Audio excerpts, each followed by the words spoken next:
Liftoff will start in T-minus 10 seconds. 10, 9, 8, 7, 6, 5, 4, 3, 2, 1. We have ignition. It's time! 17 seconds from Game 7 or from championship number 6. Jordan open. Chicago with the lead. I've got a piece of it. It comes off. The Chicago Bulls have won their 6th NBA championship. Tying run at second, 2 out. Palmero over the head of Jenks. Uribe charges close. Out! And the White Sox have won the World Series. To the far side around the 8-yard line to Hester. Under it and to the middle with the 15 to the 20. Break 3 to the 25 to the 30 to the outside. 40 midfield. 40 30 to the coast. 20 15 Hester 5. Oh! Touchdown!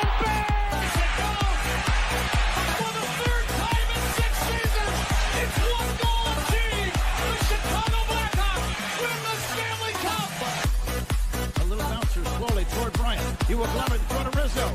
It's in time. And the Chicago Cubs win the World Series.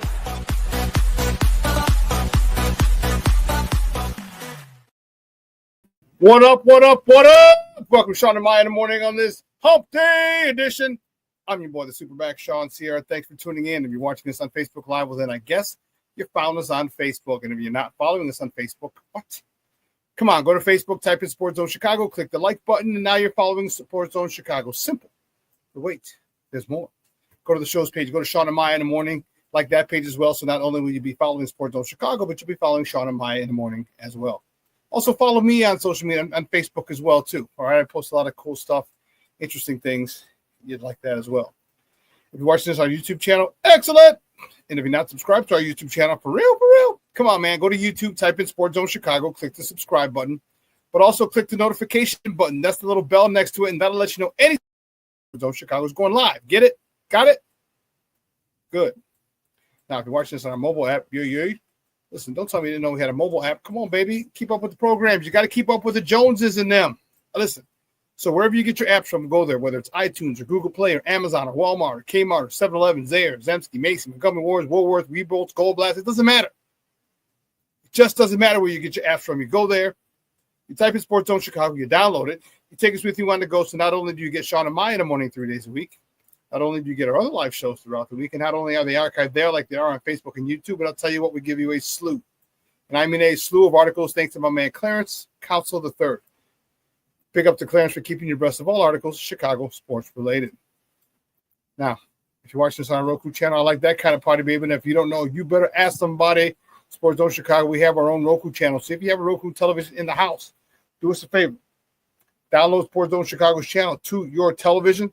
Put us there right there next to the big boys. Netflix, Hulu, Prime, HBO Max, Apple Plus, Disney Plus, Paramount Plus, all the pluses. Stars. All right, put us there. Watch us on the big screen. Hell, run the big screen, right, Mickey? Now.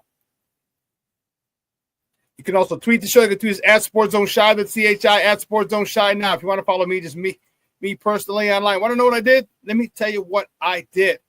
I made it nice and easy for you folks. Nice and easy. One handle for Facebook, Twitter, Instagram, Snapchat, and TikTok. All one handle. We have TikTok back. Thank you, President Trump. All one handle at the Shawn Sierra. Listen, we got a great show, but I need you to get interactive. So whatever platform you're watching us on, whether it's Facebook, YouTube, or mobile app, leave a question or comment on that platform. It'll come up here on the screen. We'll come up here in a thread. We'll put it up on the screen. We'll incorporate it into the show. And that, my peoples, is what makes this the best morning Chicago sports talk show around, and that's you. So bring them all, baby. Questions, comments, smart-ass remarks, because ain't nobody scared over here. And like The Rock said, baby, don't sing it. Just bring it. Let's see. Let's check out the chat, because the chat seems to be jumping crazy over here. Yes. Cornelius Squall's in the house. What up? What up? What up? What up, sports zoners? He says, finally, the Bears have a coach that doesn't out us at a disadvantage every game. I hear you. Bear down. Doesn't put us at a disadvantage every game. I got you. Mr. Short is in the house. Bear down, Cornelius. So we're all just chopped liver, huh? No, all right. That's cool. Black Diamond's in the house. Says, yo, top of the morning. We got our man, Shawn, but I'm not getting hype until I see a few games. Oh, yeah, I hear you. But I got to wait till a few games. Wait till we see what happens after free agency and the draft. See which way they go, which route they go. Okay, then we can start getting a little fired up. All right. Michelle Wallace says, happy hump day, peeps, and bear down. I hear you. Listen, I don't know a lot about a lot, but I do know this. More of the usual suspects will chime in as the show goes on. That, my peoples, I can promise you. Man, listen, we got a good show for you. My man, Glynn Morgan, Bears analyst, draft analyst, is going to join the scratch this white sucker. How'd that happen? Oh, well. Glynn Morgan, Bears draft analyst, is going to join us at 10 o'clock, talking all things Bears. Bears got their man.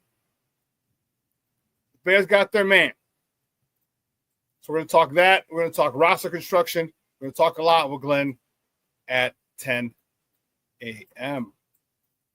Let's see. Cornelius says, top of the morning, Mr. Shorty, Michelle, and Black Diamond. Why you can feel the excitement that Ben Johnson has brought to this team already. Blues couldn't do that in a million years. Yeah.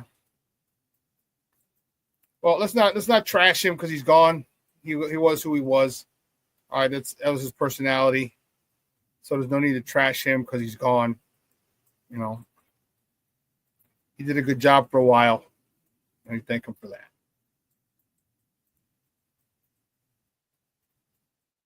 You know, so I, like the rest of Bears Nation, I am excited. I'm excited. Again, that wasn't my first choice, but I like the hire. It makes sense. Hank Fraley, excuse me, is the offensive line coach for the Detroit Lions, who's going on an interview out west. Is it for Vegas? To be there, I can't remember what team, to be their offensive coordinator, but also he may end up here as Ben Johnson's offensive coordinator. So if we get their offensive line coach, that would be huge, because multiple times, my good friend Mark Micah, my fullback with the Thunder, he and I would watch games. We'd go to Output and watch games, and we would talk about it. Or we just talk on the phone and be like, man, the run fits that this Detroit Lion offensive line has are insane. They're incredible. Okay? So oftentimes you see David Montgomery or Jahmyr Gibbs not getting touched until past the second level. But that's what happens when you have 3 first-round picks on your offensive line. But not only that, you have coaching. The coaching, there was a wise man, a very wise man, who once coined the phrase, coaching matters. Okay? Very wise man. Okay? It doesn't matter what type of talent you have the right coaching. You can bring the best out of the players. And he's done a phenomenal job in Detroit. Again, it helps when you have 3 first-round picks in your offensive line. And we don't have that here. So first of all, can we get that here?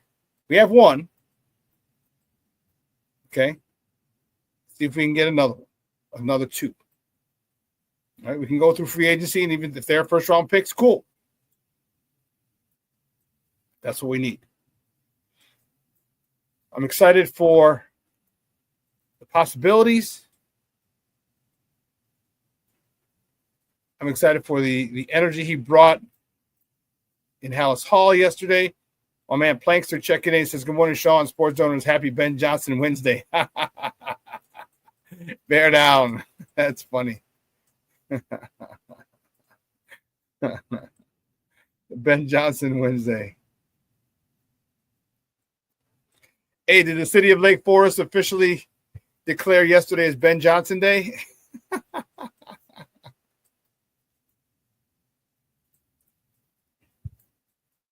That's funny. That's good stuff. Oh. Shorty, a BJ Wednesday. We like BJ Wednesday. Yes, a BJ Wednesday would be great. It is great. Oh boy, I messed up over there. Anyway. Well, listen, guys. As I said, Glynn Morgan at 10 o'clock. We got a lot to unpack with Glynn. But moving forward, you know how we do. Guys, you know how we do. Excuse me, the first segment of every show is called Top of the Morning. It won't come just when you want it.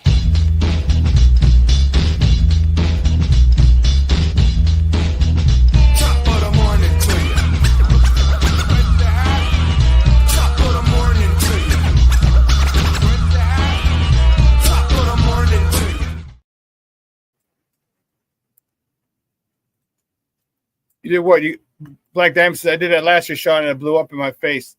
What, you got too excited? What? I'm not sure what you're talking about, Papa.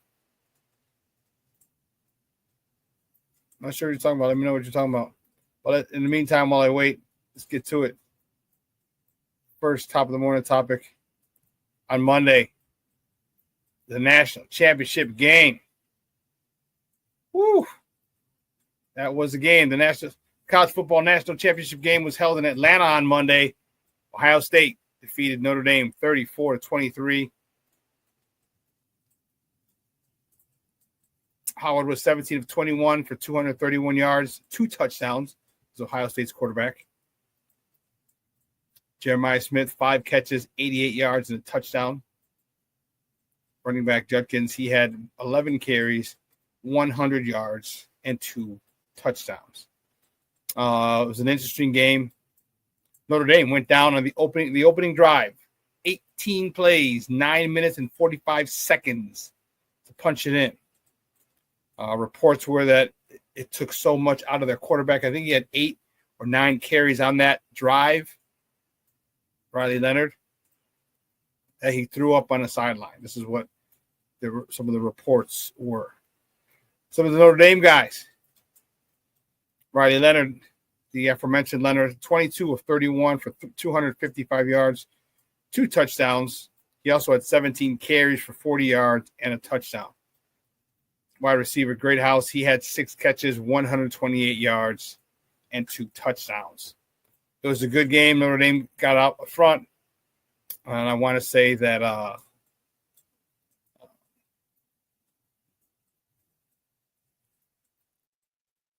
Ohio State scored the next, 24 points, and were able to hold off Notre Dame as they try to make a late comeback. Great game. Great to see. What a way to end last weekend. 2 NFL games on Saturday, 2 NFL games on Sunday, and a college football national championship game on Monday. Whew. A time was had last Sunday, let me tell you. Keeping it moving. The next top of the morning topic on Monday, the Bulls. Only the Bulls. Only the Bulls. The Bulls beat the Los Angeles Clippers out in LA 112-99. Zach LaVine led the way with 35 points. Josh Giddey, 18 points, 10 rebounds, 9 helpers, missing a triple-double by 1 assist. Talen Horton Tucker, Southside Zone, Simeon Zone. He contributed 18 points in the cause.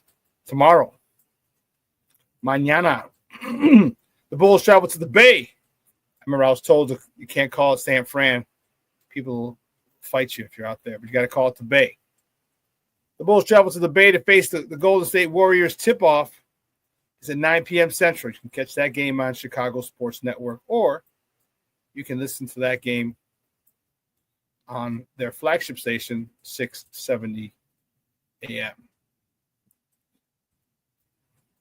Can they win that one? I don't know. Good question. I don't know.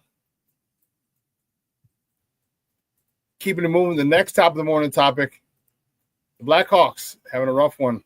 Blackhawks lose. They fall to the Carolina Hurricane 4-3 in overtime. Peter Mrazek stopped 48 shots. Nikola Kurashev, he scored. He lit the lamp for the fourth time of the season. Tyler Bertuzzi, his 14th goal. Ryan Donato, his 14th goal as well. Assists on the day, Donato with his 13th. Crevier, his first. Seth Jones, his 16th. Azar, his 4th. Taylor Hall, his 15th. And Kurashev, in addition to his 4th goal, got his 3rd assist of the season. Frustrating watching the Hawks because you just won. This is these last 2 games, I want to say, our guy Connor Bedard has been held scoreless. So that's frustrating, to say the least. Let's see what's going on here in the chat. The checks.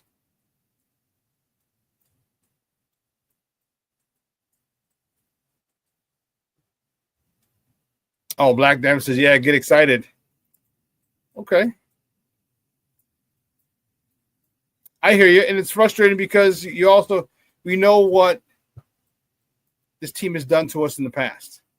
They always find a way to screw it up.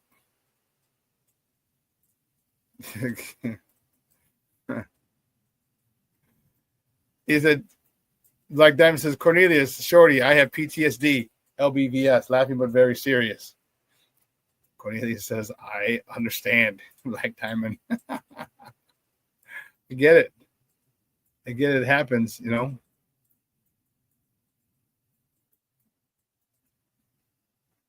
It happens to us, man. It's just we put so much faith in our Chicago Bears, and so oftentimes they let us down. You know, like an unfair and abusive relationships, and not to make light of abusive relationships. Okay, but we are in an abusive relationship with the Chicago Bears. Anyway, next topic of the morning, keeping it moving. Keep moving.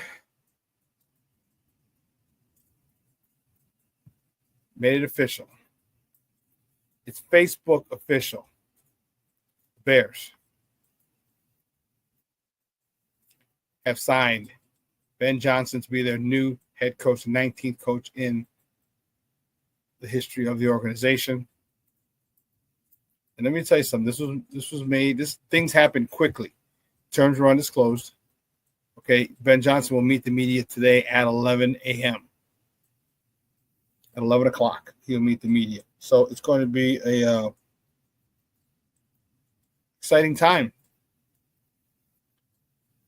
This is the guy that many people wanted. This is the guy that has put up some phenomenal numbers with the Detroit Lions for the past 3 seasons. And people are hoping that he can do the same thing here in Chicago. All right, they are hoping and praying he can do the same thing here that he did in Detroit, because he's got weapons. And rumor has it,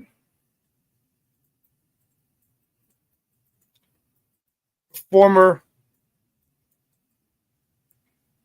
head coach Dennis Allen is projected to be his defensive coordinator. And from 2019 to 2023, Dennis Allen's defenses were in the top 10 for defensive EPA in all 5 seasons. So if you do get a Dennis Allen to come and be the head coach and be the defensive coordinator, you have a guy. And here's a good thing. Kind of like Matt Nagy, his first year, he had Vic Fangio. Okay?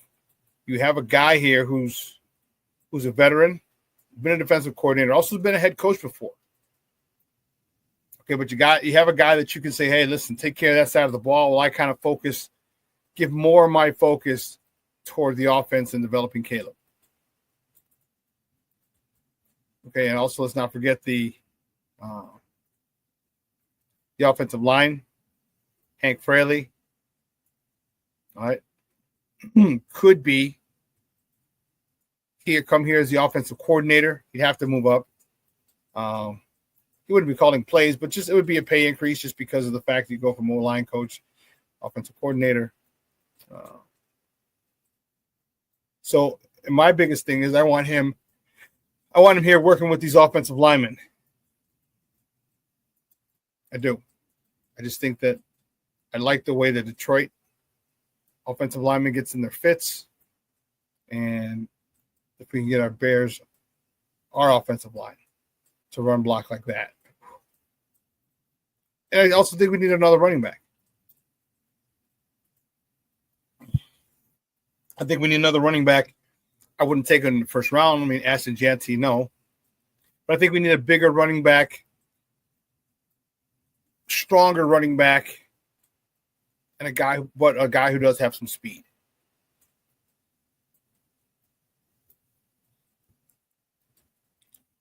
Black Diamond says, Cornelius, you know why I say that we are still with the clown shoes, McCaskey.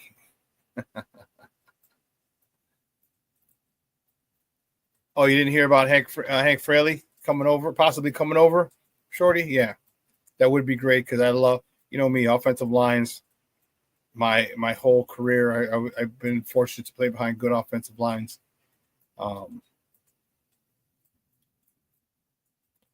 And I was a bigger back. I had some speed. I didn't have, put it this way, I couldn't break it from 80, but from 50 yards in, I'd break it.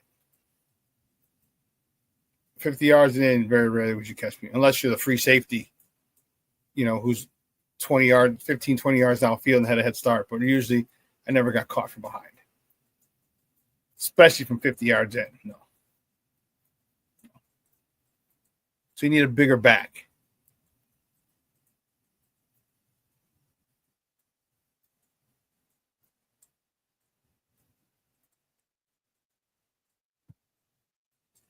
Black Diamond said, according to Jeff Hughes, what's seal the deal, buddy? You said McCaskey sealing the deal on Johnson? Oh, snap. Jerry Billings checking in. Good morning, Papa. How are you? Because that's what I want to see is how different the O-line blocking scheme looks like. I do too. And how disciplined they are.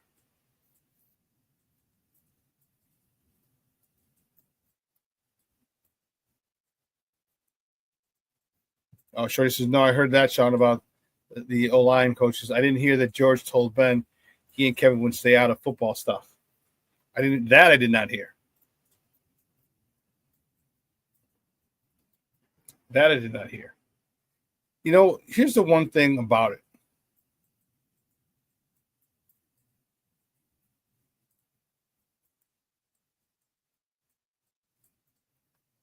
He chose this situation quickly. Because mind you, he played Sunday. And Tuesday morning, he was signed. He played Sunday. No, they played Saturday. Sorry. Detroit played Saturday and lost. So within Sunday, Monday, they got a deal done.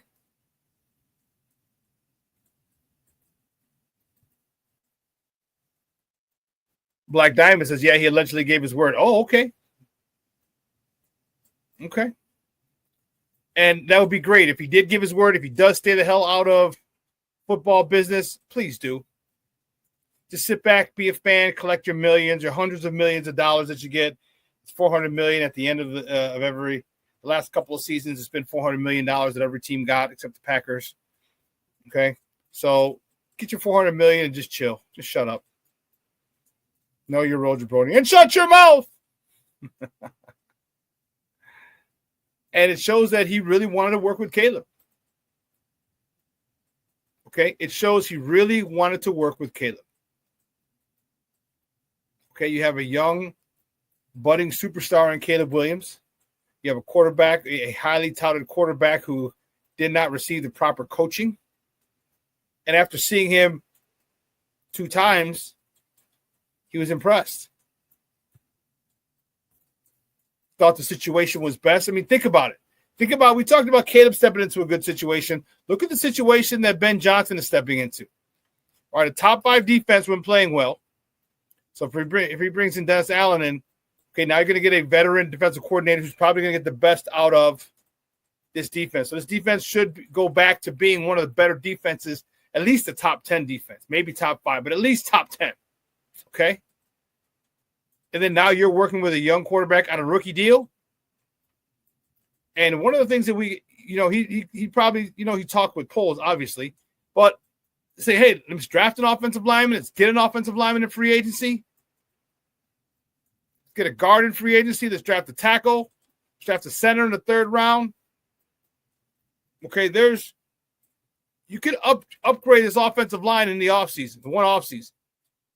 Because the $80 million in cap space you have, you got it. You have that potential. So you can have a much better offensive line, a first-round pick. Give me first-round picks, man.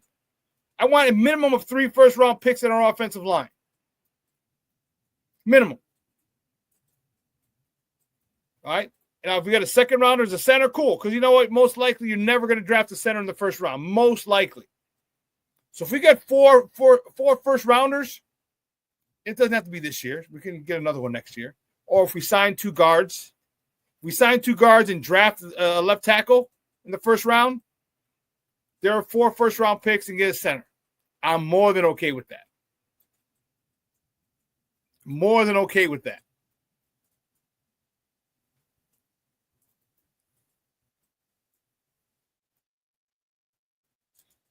We don't know what the terms were, but the rumors were that it was $13 million a year. Those are rumors.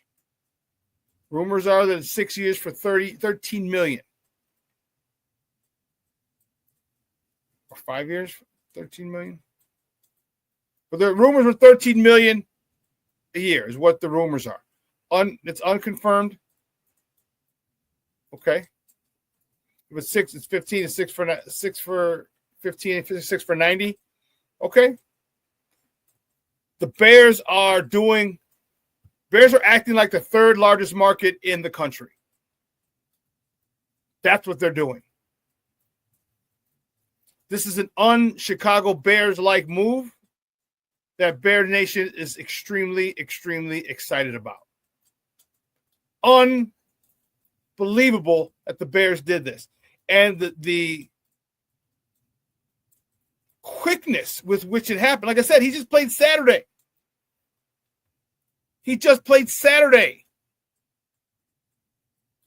And Tuesday he signed. He's in Hallis Hall, being announced as a new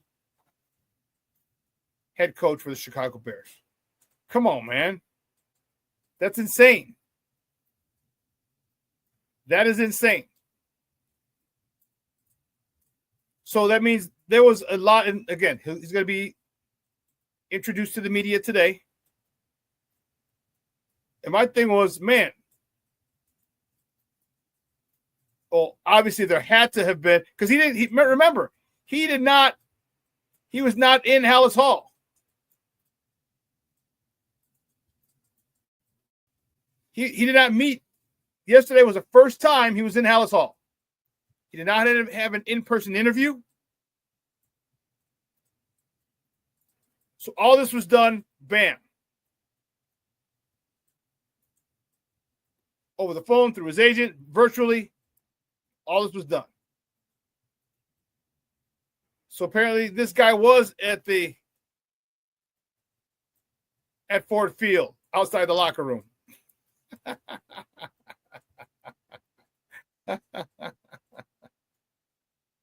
Apparently he was there.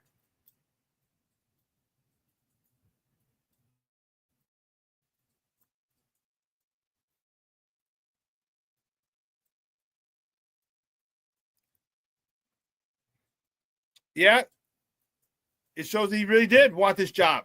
And when he said that this is where he wanted to be, he wasn't bullshitting. He wasn't bullshitting. Because he had other interviews lined up for the rest of the week. Vegas.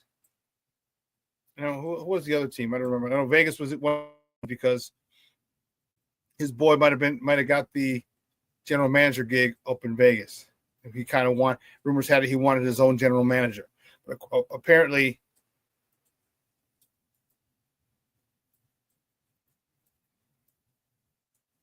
apparently he found the situation a lot more appealing than the one in Vegas, not having a quarterback.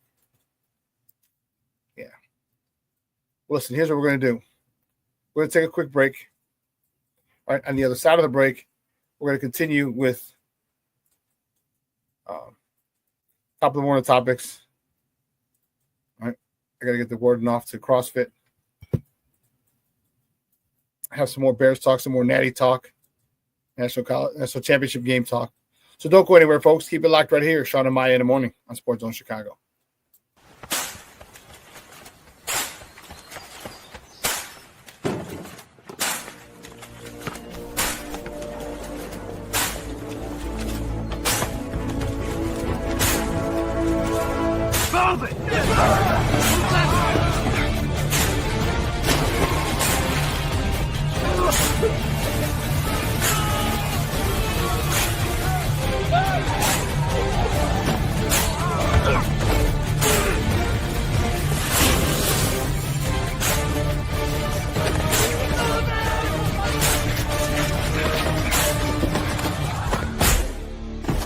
Many will hear the calling.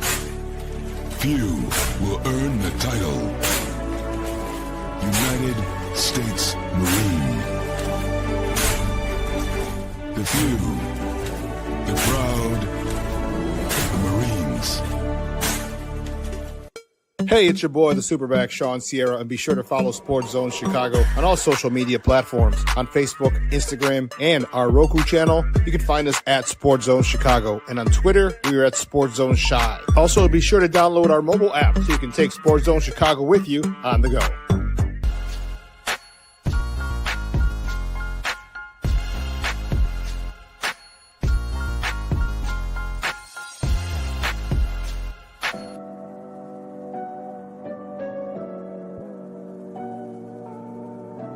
How do you take care of your mind health?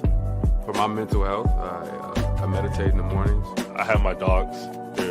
They're the best. I just find ways that help me just relax. Finding things that make me happy, like being close to my family. I meditate a lot and read books. I have hobbies outside of the game. I'm able to switch off. I'm able to turn my brain off from the game of basketball. Your mind health matters. Your mind health matters. We are looking for a few heroes, mentors, trailblazers, innovators, a passion to change lives, spark curiosity, open hearts, and awaken minds, help students answer the question, who am I? This could be your calling, but this is no job. It's the journey of a lifetime. Be a hero. Be a teacher. Mental health and learning disorders don't discriminate. 17 million children and adolescents in the United States live with disorders like anxiety, depression, ADHD, and dyslexia. Less than half get the help they need to thrive. Help the Child Mind Institute change these children's lives. Visit childmind.org.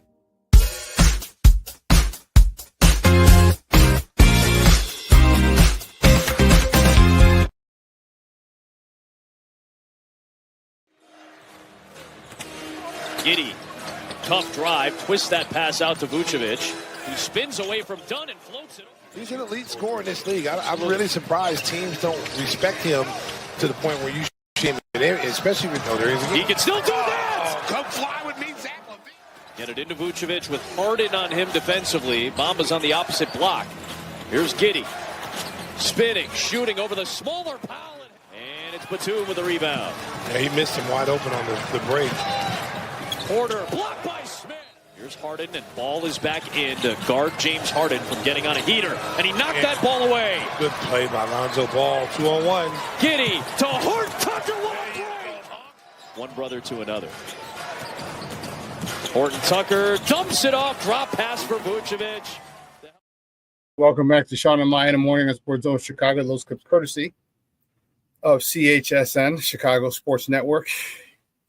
Hometown call, Stacy in Adam, Maine. Good stuff. Good stuff. Those are the Bullies on Monday with a big win.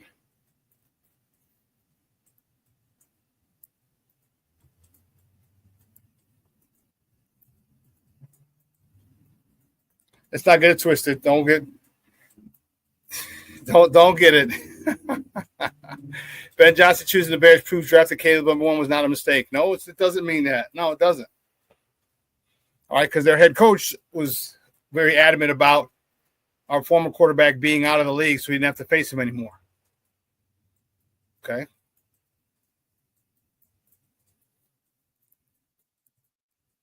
Ben stated that Chicago is where they wanted to be. Yes, it was. Yeah. And you're right, Shorty. It makes sense. He says, who wouldn't want to be in Chicago over Jacksonville or Vegas? Oh, there is no income tax in Florida, which says a lot. Yeah, that's huge.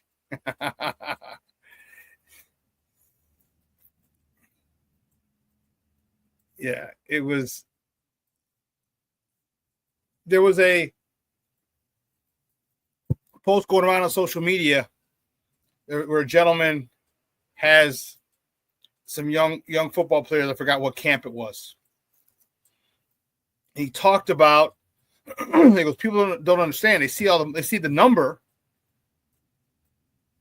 okay, but they don't understand what the actual number is. The guy with a signing bonus and his first year salary came out to like $10 million. And he told him, he goes, right off the bat, he goes, you got Uncle Sam. Uncle Sam does not play. He gets his shit first. Okay. Let's keep it a buck. Uncle Sam takes his shit first off the top. So that's half. So now you're looking at 5. Okay. Then he goes, there's a tax. He goes, your state income tax, wherever you have to play. All right. If you're in Texas, if you're in Florida and a couple of other states don't have state income tax, you're fortunate. Okay. But this thing called the jock tax, I think it was a Michael Jordan tax is what happened. It started. They didn't do this before this. So whenever you go and you play outside of your state, so if you come to Chicago, you play in Illinois, you have to pay Illinois state income tax because you're working, you're earning income in Illinois. And how many games do you play? 8 or 9 games on the road. Okay, so you're going to be taxed 9 times or 8 times.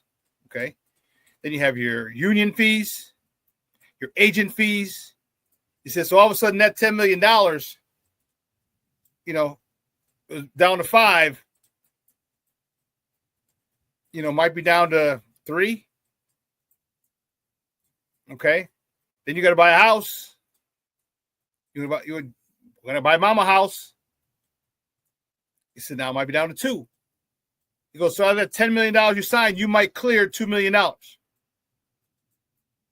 You think about it. So it does make a huge difference. But if he's getting paid 13 to 15 mil, I think he'll be all right. Cornelius, you said, I see Zach was auditioning for the Clippers the other night. Yeah, he was.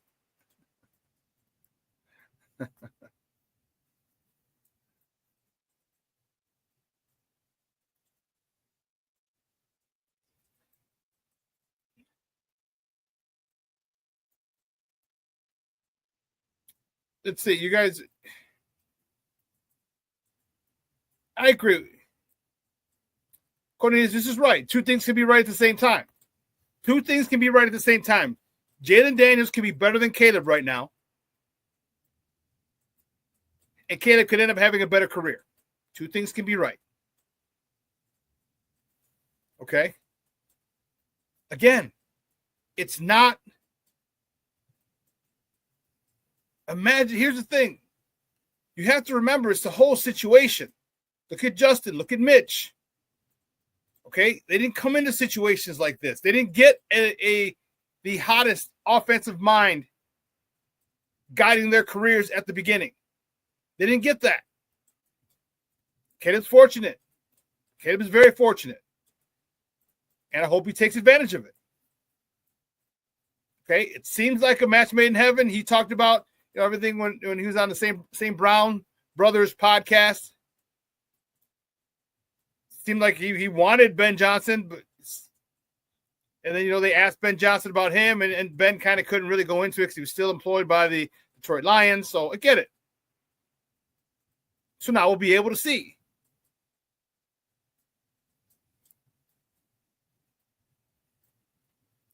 I think Daniels is a fluke. Why would you say that?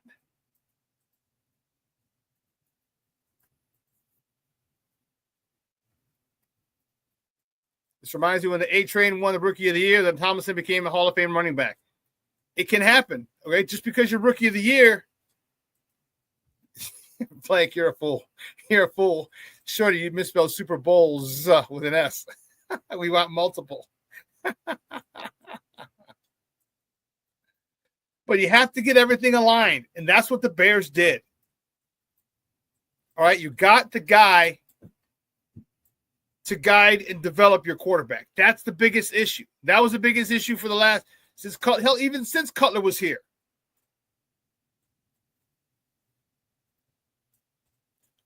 Yeah, you can't say Caleb's a bust after 1 year.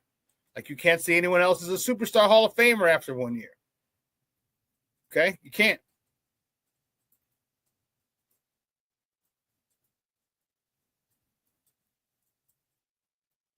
Just can't do it.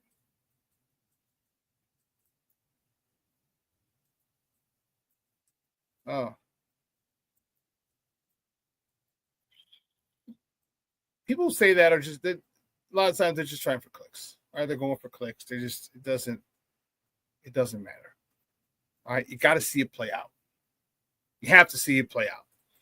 And Caleb showed a lot of great things this year. All right, his ability to go down in crunch time at the end of halves, at the end of games. Okay. I don't think he would have folded before playing all 17. I think one of the things that shows he's not a bust is his ability is every game, all the times that I was just about to say, he's come down in either end of half or end of games and brought them within a chance to either score at half or brought them within a chance to win at the end of the game. And whatever the reason was unable to, a lot of it was coaching, was unable to get the deal done. It doesn't matter. See, stop it, Shorty, stop it. It doesn't matter the numbers. Numbers don't matter. Stats don't matter. It doesn't matter. It doesn't matter. And Jaden Daniels didn't have DJ Moore, Keenan Allen, and Roma Dunze. He has Scary Terry, a couple other guys. Stats are not important. Important is what you do. When it's time, do you score? Do you need to score? And Caleb brought them down to score many times, especially before the half. And a couple times, thanks to poor coaching, they were turned away from scoring at the end and possibly winning a lot more games. It's not about the stats. Don't do that. Don't do that. It's not stats. Who cares if you throw for 5,000 yards if you don't? Dan Marino leads the NFL in passing. He doesn't have, or he did. I don't know if Tom Brady passed him or Drew Brees passed him. But he didn't have a Super Bowl. So what good are the stats? What good are the stats?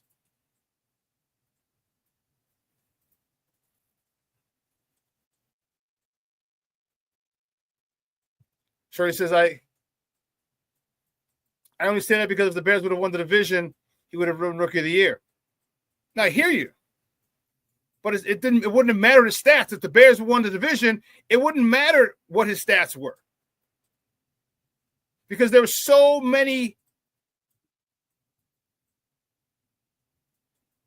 much hype around him for him to lead his team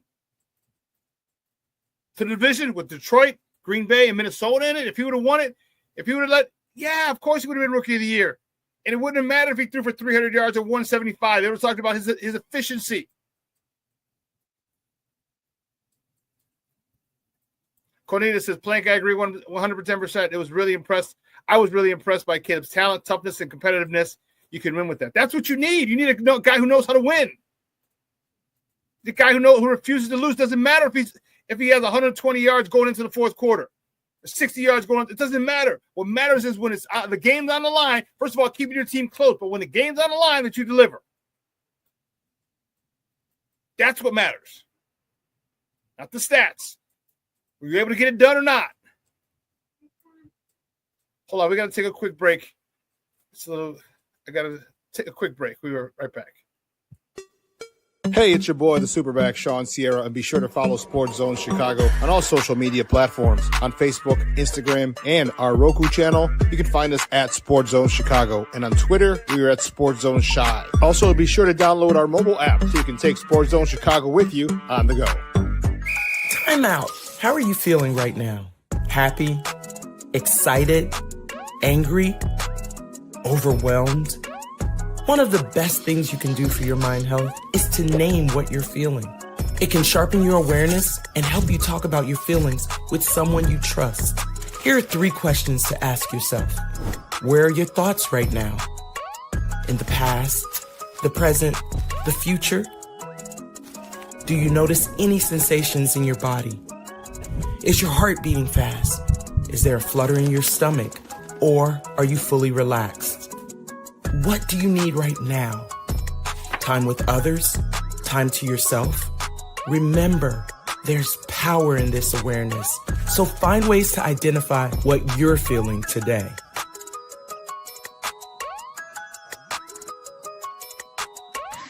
Hi, guys. Hey. Hi, Megan. Hey, Jessica.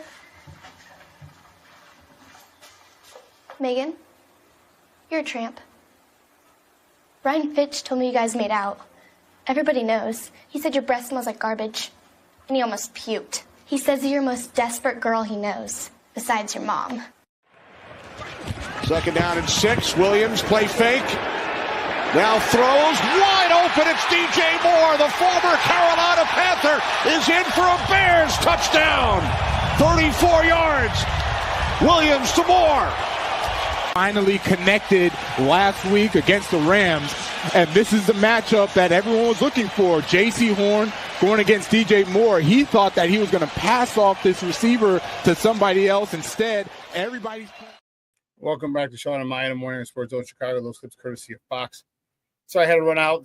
It started snowing out here.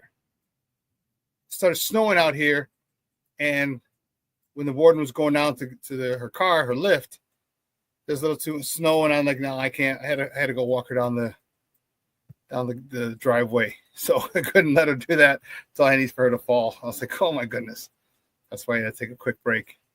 What were we talking? We were talking about the coaching, the players, and the end result. And I know everyone wants to see Caleb throw for 4,000 yards. I get it. I understand.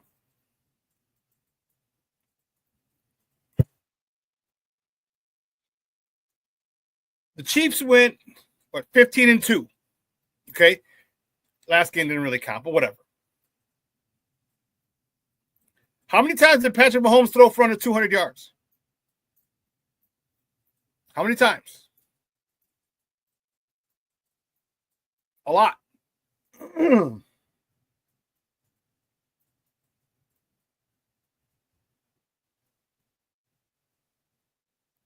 right. And here's the thing.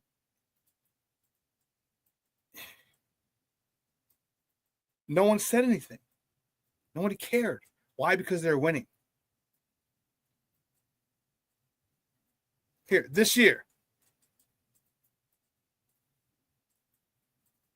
1, 2, 3, 4, 5. 5 times he threw for under 200 yards.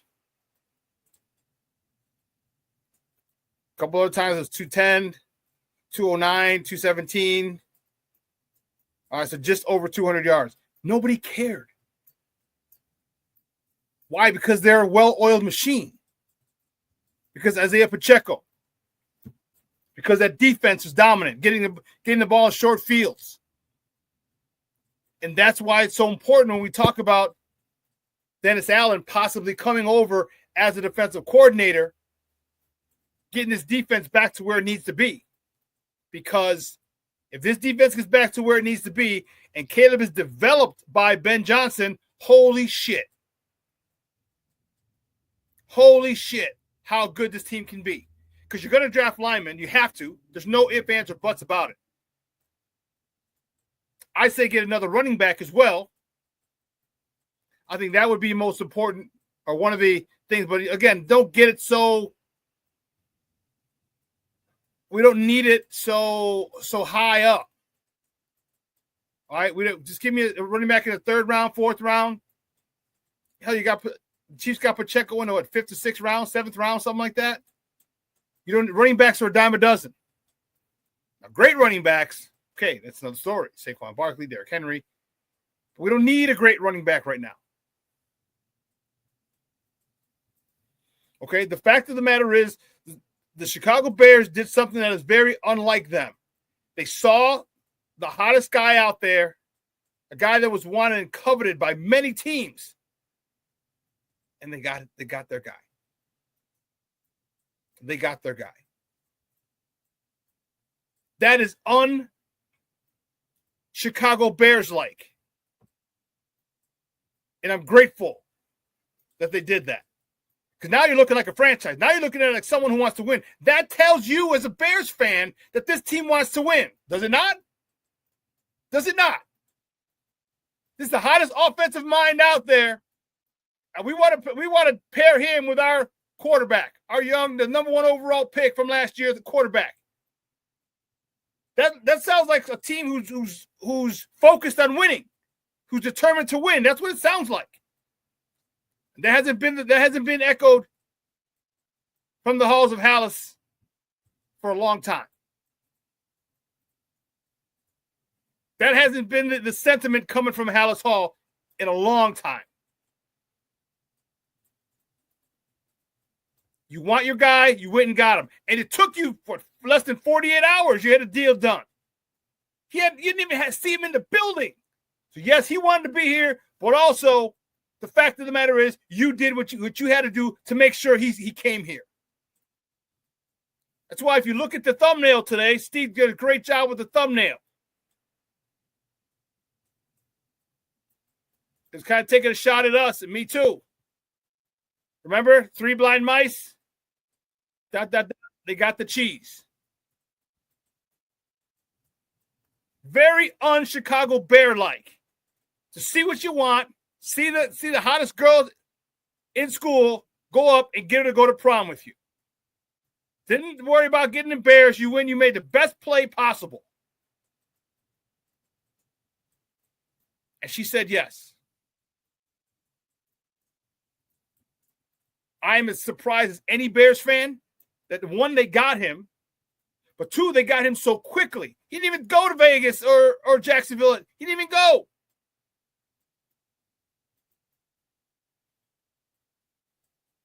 So it shows you that what we have. You're not going to come here if you don't have something. That's why he didn't go to Vegas. Could have gone and hang out with Tom Brady and maybe his buddy, the GM, when they signed him. But he said, no, he's got a defense. They just got to get back focused. Get another edge rusher and you'll be good. And they have a quarterback you can build around. And cap space. So, very impressed. For all the shit that I give Poles, Warren, and George McCaskey, I must tip my hat to you. For the way you went about this coaching search and hire. You know, hey, if I'm wrong, I'm wrong. If I'm wrong, I'll tell you I'm wrong. I was surprised. I didn't think they'd get it done.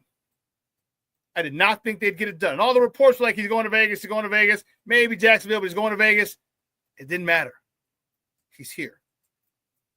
So kudos to you, Ryan Poles, Kevin Warren, and George McCaskey for getting it done. And if George McCaskey stayed out of the way and said, hey, do it, first of all, you have to authorize paying him $10, $13, $15 million. You got to authorize that.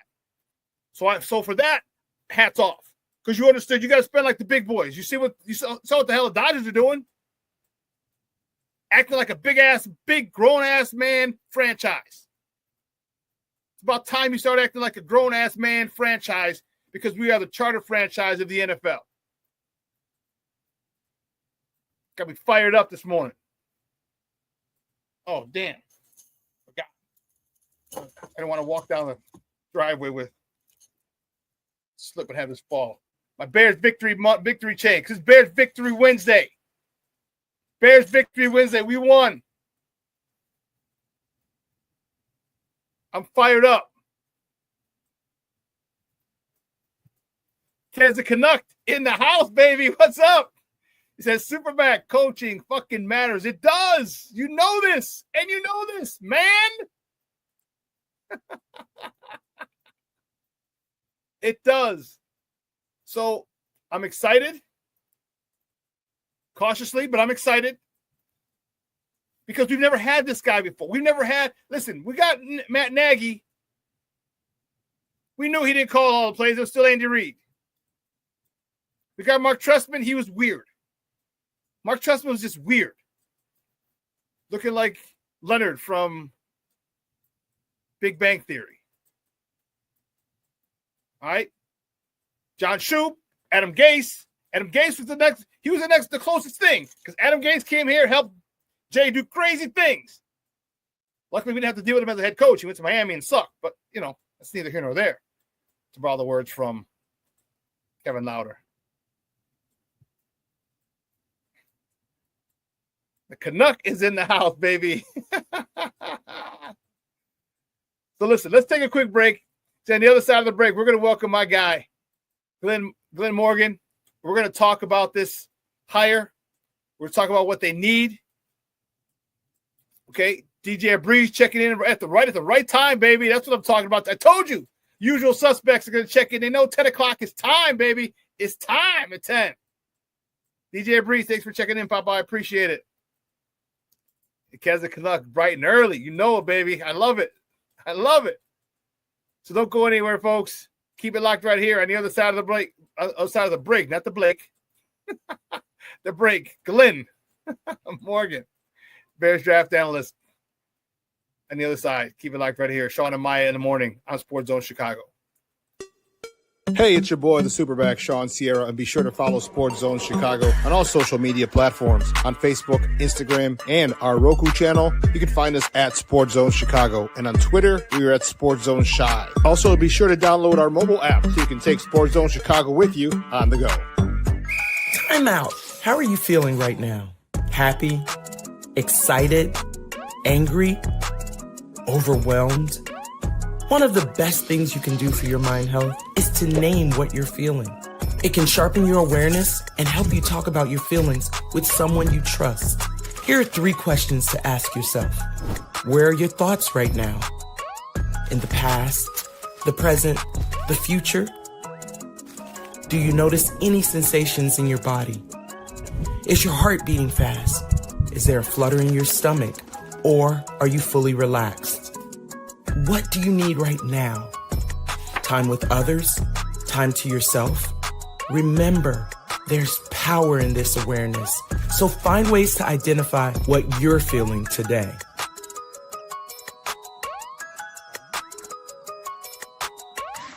Hi, guys. Hey.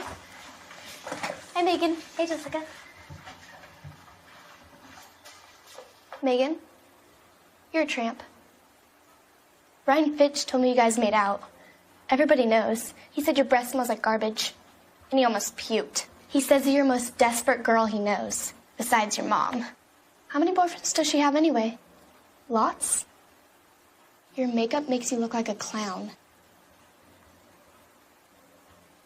That zit is huge, zit face. Ugly.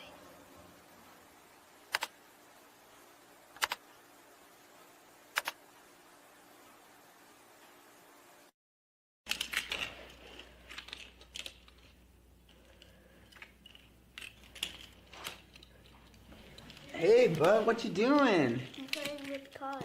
Cars? Can you show me what a car does?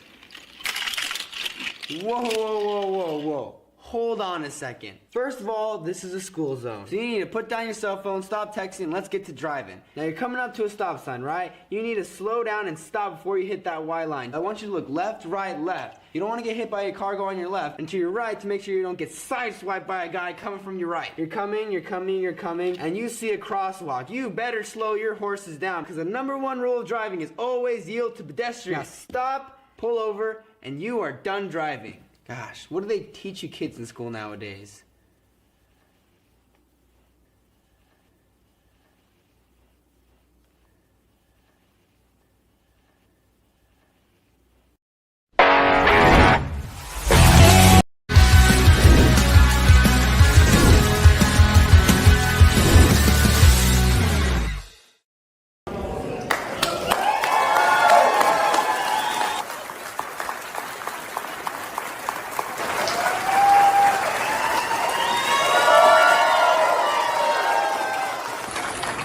Everyone get back to work. Listen, thank you so much. My family and I, we are beyond excited. This is exactly where we wanted to be. This is exactly where we wanted to be. Where we want you. This is going to be a challenge. I am well aware of that. I know what this division's about. And this is exactly where we want to be. We're going to go after this thing, and it's going to take all of us in this room. It's going to take this locker room. It's nothing more important than that locker room and us serving that locker room and those players. All right? They need to understand that, and they need to feel that from us every single day. And if we do that, the wins are going to come. The playoffs are going to come. All right? Can't wait to get to know you guys, and thank you so much for the warm welcome. Thank you. All right, Bears Nation, get ready to go. Beyond fired up to be here. This is exciting times. Cannot wait to get to work. Bear down, baby. If that don't fire you up, I don't know what the hell does. Welcome back to Shawn and Maya in the morning on Sports Zone Chicago. That, my peoples, that was your new head coach for your Chicago Bears, Ben Johnson. Johnson reminds me of the naked gun. Look at that big Johnson.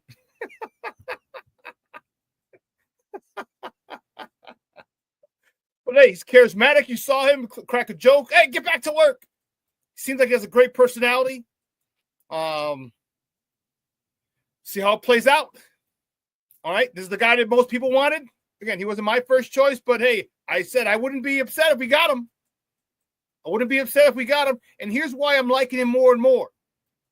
When you're new or you're not the smartest person in the room, you know what you do? You go and hire the smartest people in the room or the best at what they do, which is why he's trying to bring over Dennis Allen as the defensive coordinator.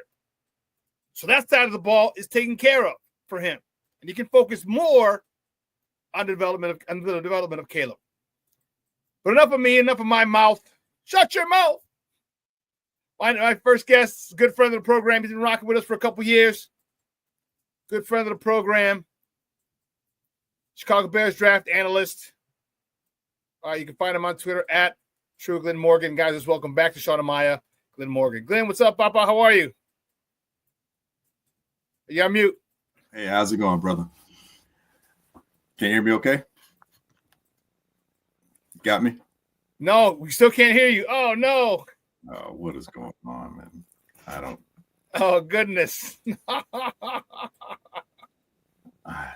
Yeah, the audio's not, we're not hitting your audio. I don't know what is going on. And you see about my age, and I'm tech stupid, so I don't know how much more tech smart you are than me. I'm tech stupid. How about now? You got me now at all? No, we still can't hear you. No. Goodness gracious. God damn. It's lit. Let's here. We'll bring it back when you think you got it. Oh, that sucks. I was really looking forward to talking to Glynn. Hopefully he's able to get that together.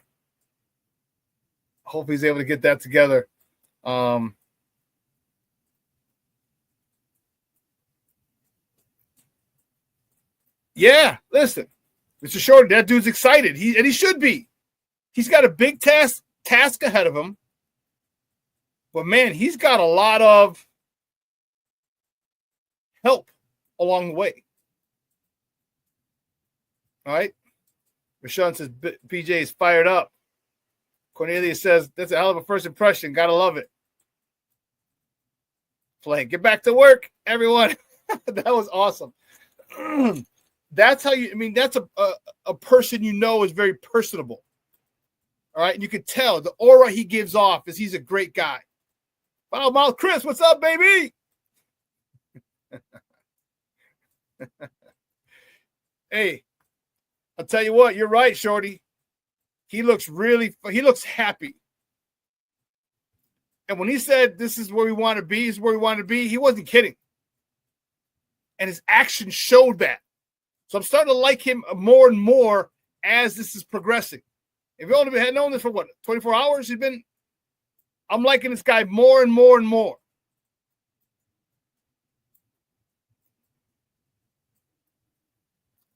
Can you hear me now, guys? Ken said we can't hear both of you. Can you hear me now? Oh, DJ Kuko. Oh, snap. DJ Kuko's in the house. Kuko! My man. Okay. My man Kuko's in the house. James Ford, what's up, Papa? DJ said, just imagine when he brings the Bears back to respectability, his stock will skyrocket in the side. You're damn right. He ain't gonna have to buy a dinner. He'll have his own restaurant, Johnson's. Like Ditka's, you have Johnson's. It's gonna be that way. But you know what? I'm excited because we finally got the offensive guy that we needed. I didn't care if he was a head coach and then he brought in a good offensive coordinator, or if it's a head coach who is the play caller. We finally got the guy. We finally got it.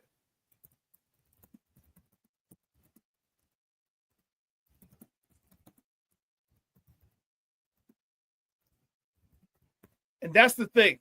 We would never get the guy. We would never get the guy.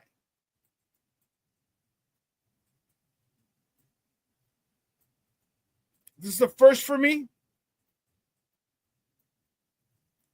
The hottest person, the hottest bell at the ball we got. And I'm anxious to see what he does in the draft, what they do in the draft now, his collaboration, his work, his partnership with Ryan Poles. Like, hey, homie, I need me a tackle. Hey, homie, I need me a guard. Hey, homie, it's free agency. I need me another guard.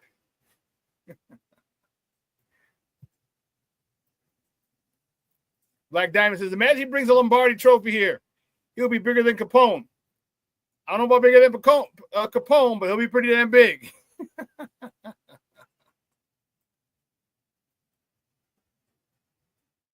Because he used the old Ric Flair quote on Amon-Ra St. Brown. To be the best, you got to beat the best. And that's right. And Kez also goes on to say, hey, listen, it does weaken the Detroit Lions. But it wasn't just us. He was leaving. He had informed them that he was leaving. They knew he was leaving.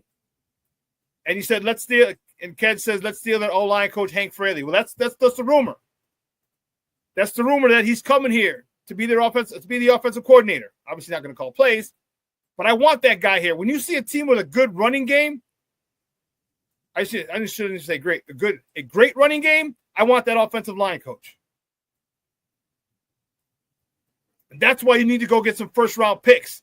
Either get a free agent who was a first-round pick or draft a first-round offensive lineman, but get those top-tier players here.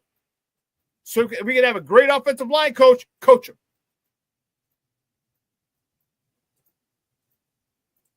Don't get me wrong. If you're well coached and you have the desire to get better, you'll do well. But there's a difference. There's a reason you're a 6th-round player as opposed to a 1st-round player. Big difference. Big difference. There's only going to be so much I can get out of a 5th or 6th-round player or undrafted free agent. Only so much. In most cases. Not all. In most cases. I'd rather shoot for a hell of a lot more 1st and 2nd-round picks, 1st round preferably, on the offensive line and defensive line. But right now we're talking offensive line.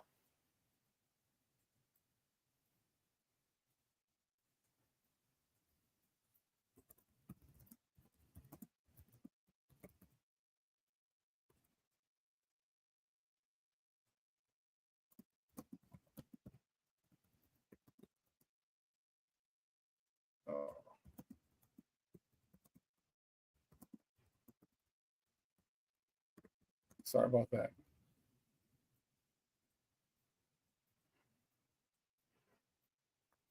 So I don't know how this is going to play out. But I'll tell you what, here's a cool thing. If it fails,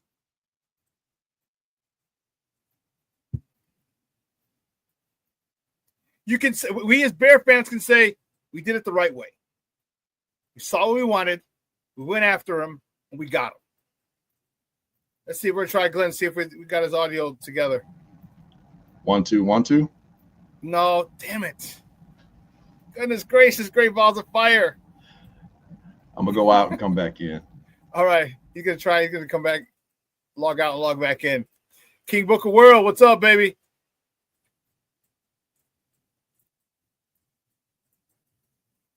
Oh, you could hear Canuck, you could hear him. I couldn't hear him. Oh, he's gonna come back in.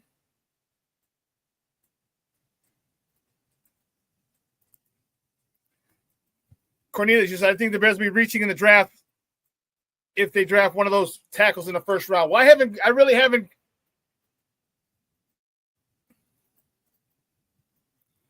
done my dive. Here's Yeah, you got me now? Yes. Excellent. We got it, baby. Oh, man, dude. I apologize. I feel like the juice wasn't worth the squeeze, man. Sorry about that, guys. Sorry about that chat room. Apologies to you, Shawn, most definitely, man. My bad. I don't know what was going on, man. Just Murphy's Law. You're here. You're here. We're happy. We're happy, man. We're happy. So give me your thoughts, man. This should happen fast. They lose Saturday, Tuesday morning. It's like they're finalizing the deal. He hadn't even been to Hallis yet. Yeah, I mean, we were just talking about Angel Reese in a 3-on-3, and I'm excited for it. That's the big news in the city. That's the big news in the city. I'm with you in terms of how fast it happened. I think everybody's head's spinning about how fast this happened in Chicago. Earlier I chimed in, and you're right, not business as usual, so to speak, which is something that I've been saying. I felt that by the Bears keeping polls, that it was business as usual. I was very disappointed with how this past season went. Going back to, and again, not to start the Justin Caleb thing, that's not where I'm going. I'm going in terms of the Bears having an opportunity organizationally to do something different, to construct this organization from a foundational point forward. And I understood not wanting to keep Justin. I get that, but having that first pick overall, and not only that, but 2 picks in the top 10, I just felt like there were so many more needs we didn't maximize what we could have gotten. And this past draft was deep in everything that the Bears needed, be it wide receiver, offensive line, quarterbacks, obviously, as well as it turned out, edge rushers, all those things. And we came away with quarterback and a wide receiver, which is good, but those guys aren't any good if the line can't block, and so on and so forth. And I thought the most egregious thing, and I've said this time before, was not having a veteran quarterback in place for Caleb. Even you look at Washington, even Jaden has a veteran quarterback, and someone who's been playing currently, or who can give you that real time, what it's like on the field, can be that buffer, can help you understand what the offensive coordinator or the quarterback coaches are trying to get you to do, who can help you understand what it's like to play in the NFL, prepare for the NFL. All those things, Caleb didn't have that veteran leadership at the quarterback position. And I thought those were things that handcuffed him a little bit, or he could have been better fortified and prepared going into games. That being said, polls to me was the issue. And by the Bears retaining him, I'm like, I don't know that we're not going to get some of the same thing, because this is a guy that was also responsible for signing off on Eberflus, retaining Eberflus, getting Shane Waldron, and then letting those guys go before the season was over. We'll let you know just how bad those decisions were. So now you're entrusting this guy to get the next head coach. I was dubious at best. One of the things that I felt could have been a saving grace for this organization was if Kevin Warren was going to be a force, if he was going to flex. If he didn't flex, and his whole focus and purpose and is on just getting the stadium deal done, and just saying a lot of stuff about the Bears and making changes, but not really doing anything because he's focused on the financials, kind of like Ted Phillips was to some degree, then we're in for a problem going forward. And then Caleb is going to be abused and misused, and then he'll leave as soon as he could. So it looks like with how expeditiously this was handled, it looks like letting the coordinator go and also the head coach go, but more so the head coach go before the season was over. It looks like Kevin Warren isn't front face, but he's behind the scenes making things happen. It seems to be the case, because otherwise I don't know where that impetus is coming from. I don't think it was coming from polls. I think polls did a lot of conservative things. He's a little puppet master. So Ben Johnson. So now the question is he the right guy? We won't know until probably September, October of next season, really, to be honest. If we're going to be front and center about all this, we're not going to know until the games are being played. That being said, to your point, and by who I'm talking, Ben Johnson, who you bring on your staff says a lot about how comfortable you are in your skin, where you want to go, and what you think you need to help you along that journey. And getting someone like Dennis Allen is a good get. I mean, he's a longtime veteran. He's a proven defensive coordinator, which was kind of the only reason why it seemed like Eberflus was kept, because the defense did so well. Okay, well, you don't have to worry about that now, because now you have a guy who's been, I don't want to say failed, but he hasn't been as successful as a head coach. So chances are head coaching jobs aren't going to come his way. So he'll stay for a while. It could kind of be like Reed and Spagnuolo to some degree, in terms of Spagnuolo's not going anywhere. So your defensive coordinator can be there. Your continuity and consistency on defense is sound. He does a lot of 4-3 schemes, so you don't have to change a lot of your personnel out. You can build on what you have.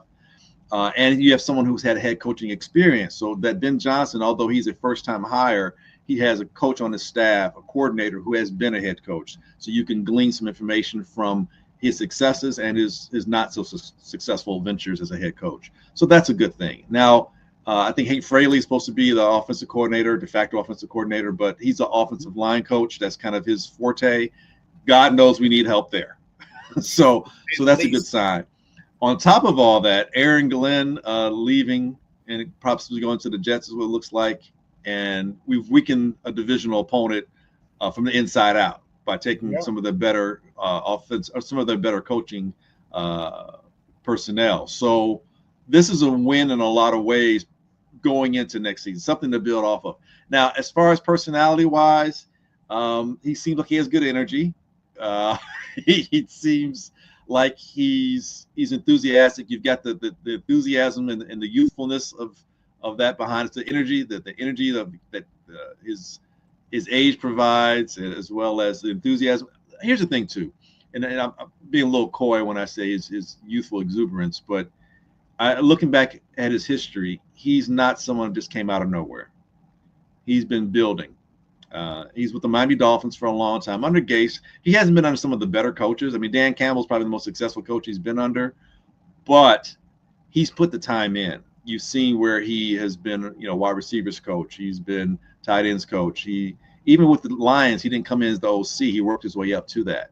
And you look at his record as the OC, he improved each year in terms of, yards, where they were ranked, the offense gelling, coming together, building. And that's another thing I like too. When you build on what you have, it's been so frustrating to watch this organization, especially offensively, do one thing one season and then come back the next season and completely eschew it and try something else. It's like, why didn't you build on what you had? They did that with this organization misused. And again, I'm not pining for Justin, misunderstand. I'm giving examples of how this organization, a recent example of how this organization has basically cut its nose off to spite its face.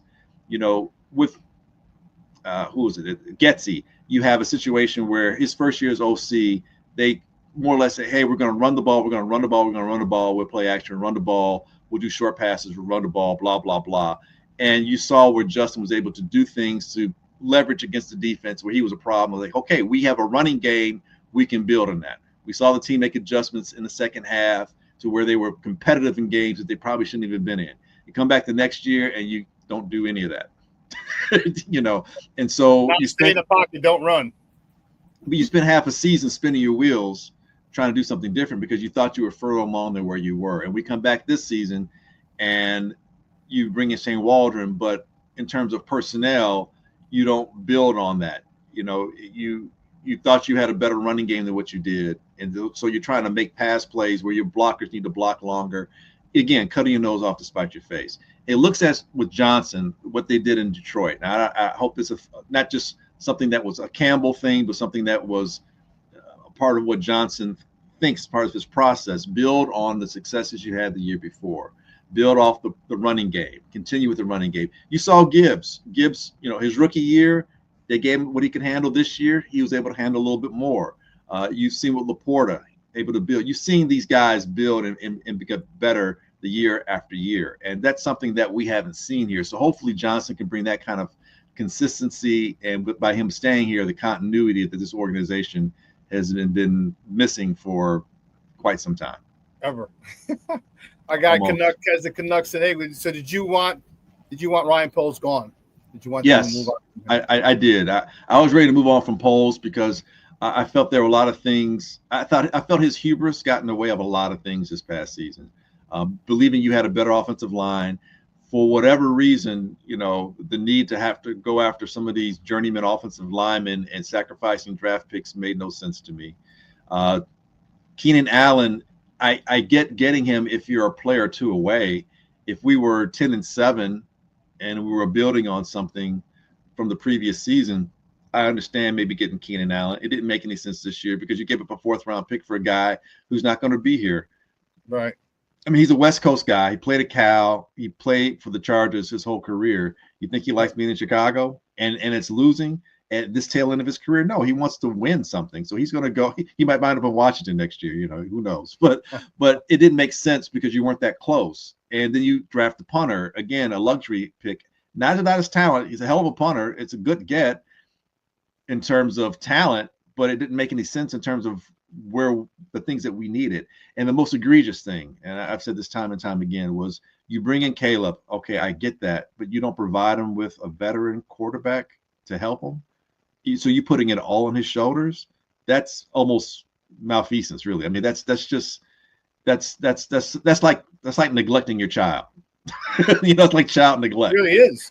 And so for those reasons, and not only that, but then I know the Waldron thing wasn't necessarily like an all 100% Eberflus call.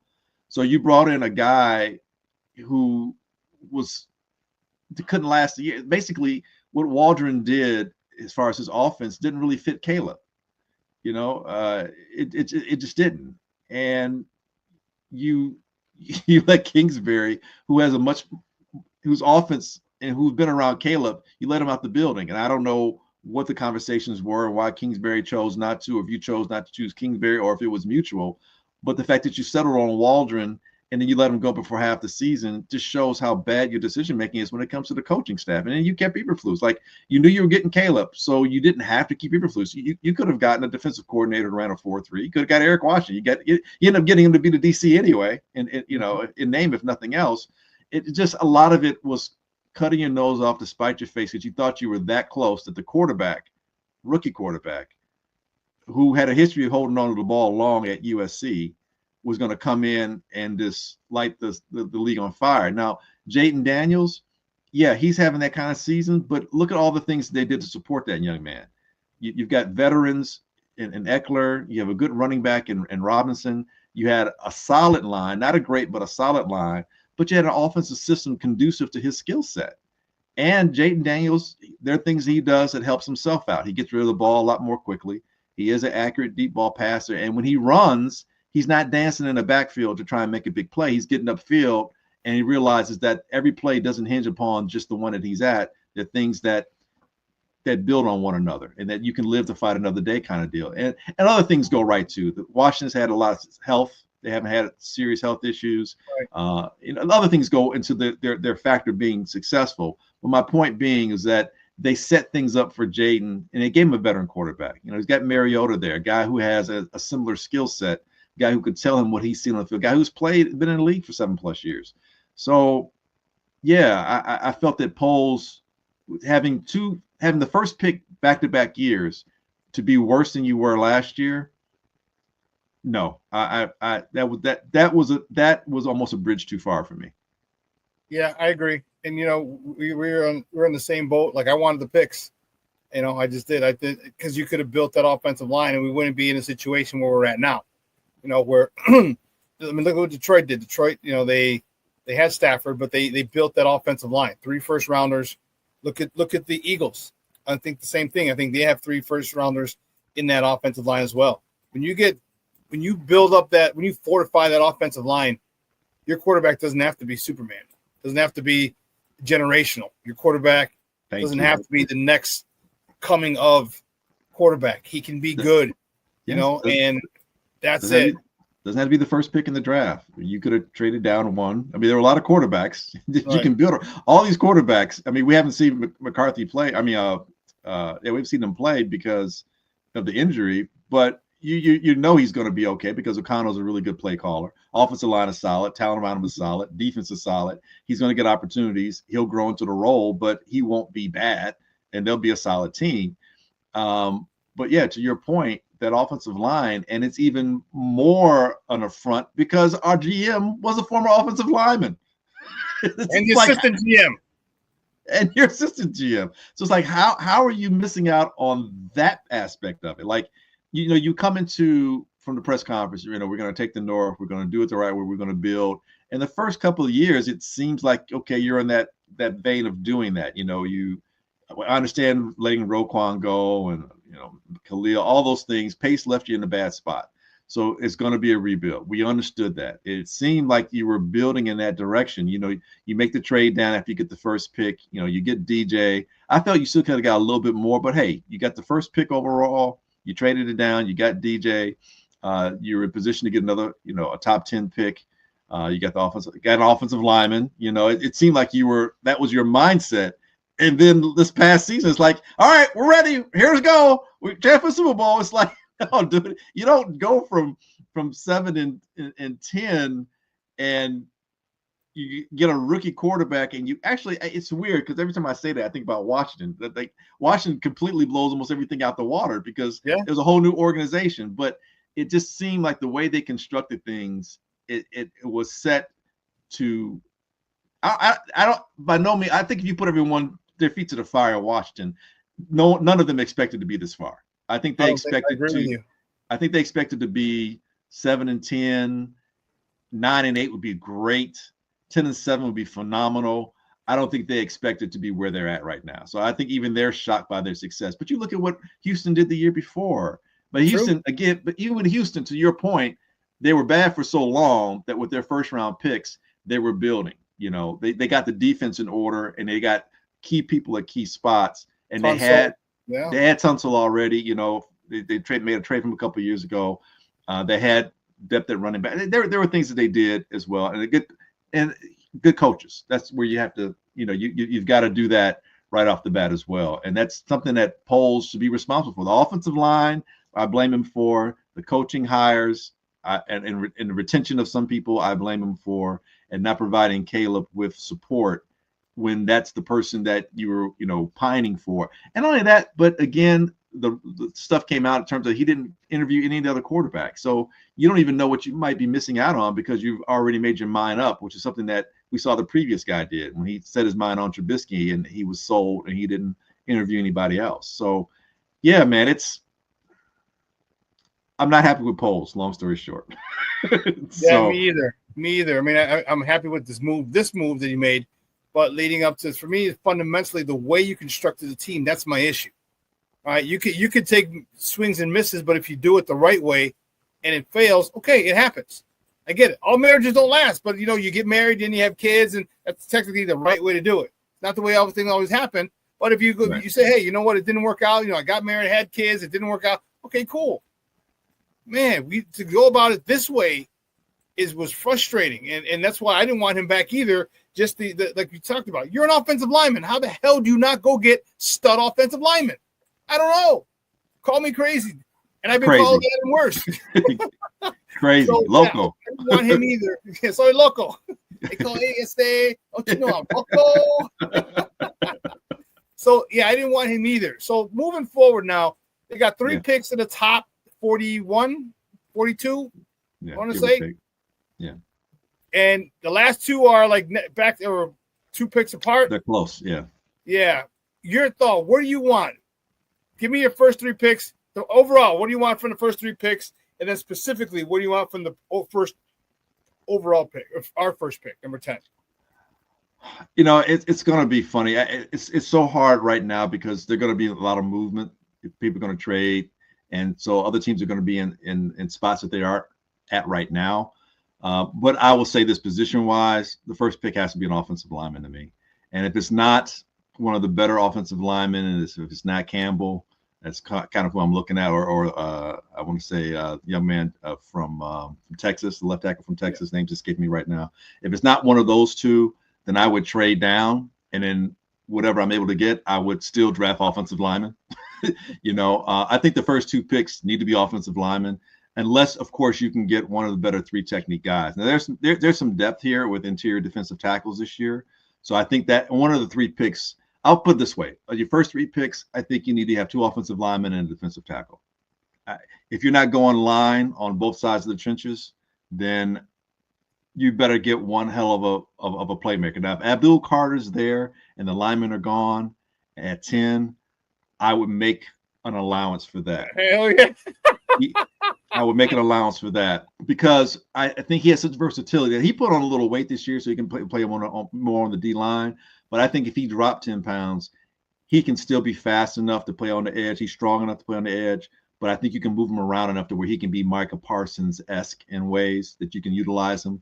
He has that much athleticism. He's that much of a playmaker. So I'm hoping he's there. I'll any lineman, I'll forego that if you can get him.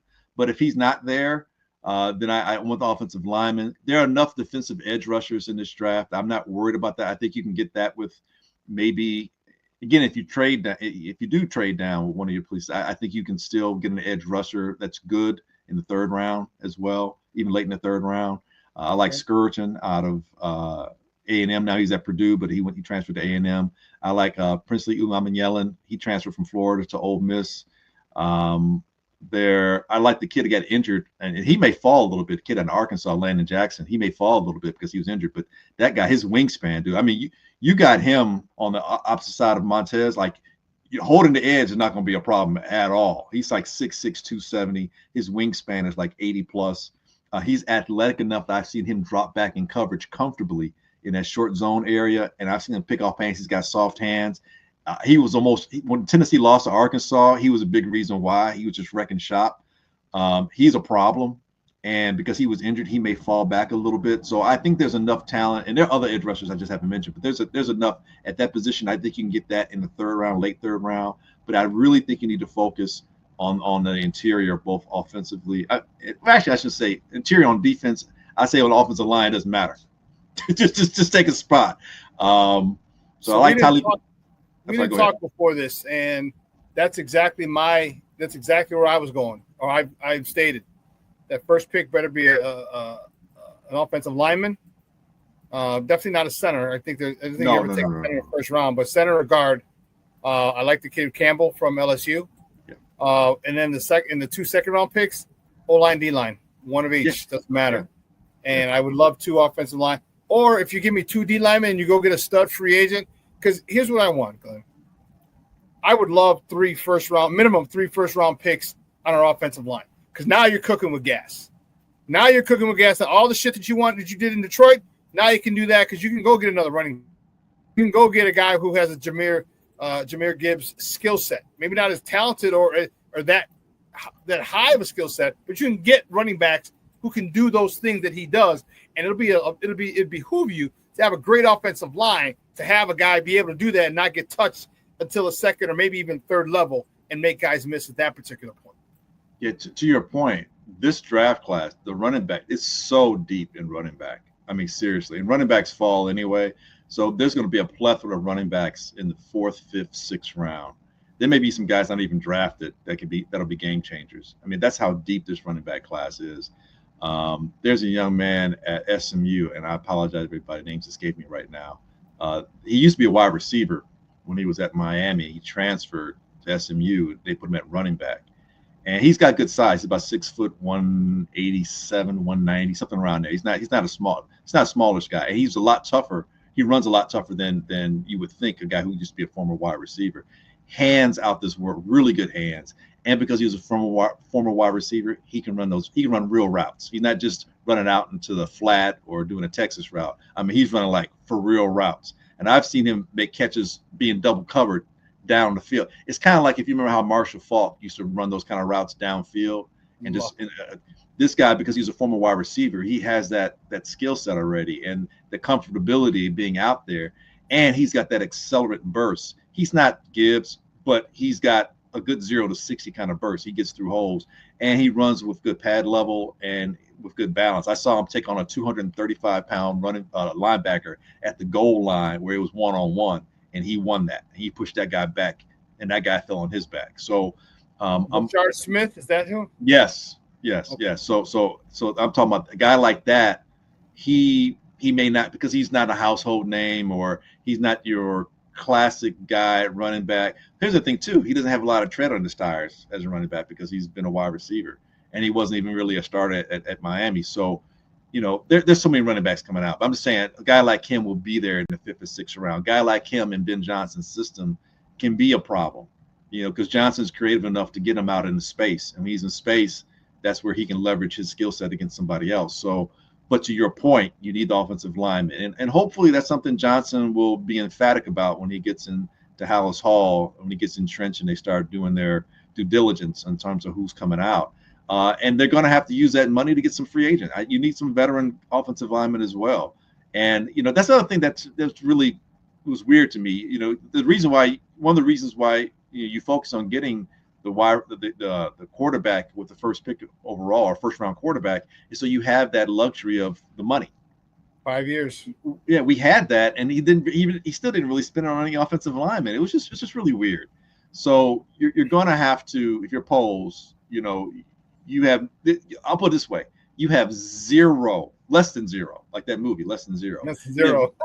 You have less, I'm showing my age here. You have less than 0 excuses when it comes to this season. Like your job is literally on the line here. You've had 2 back-to-back number 1 picks. I'm talking about the first pick overall. And I'm not saying you picked everyone at number 1, but you had the first pick in your possession, first pick overall in possession, back-to-back years. You got to do something with it. And now you got the quarterback that everyone says you should have and that you felt you should have.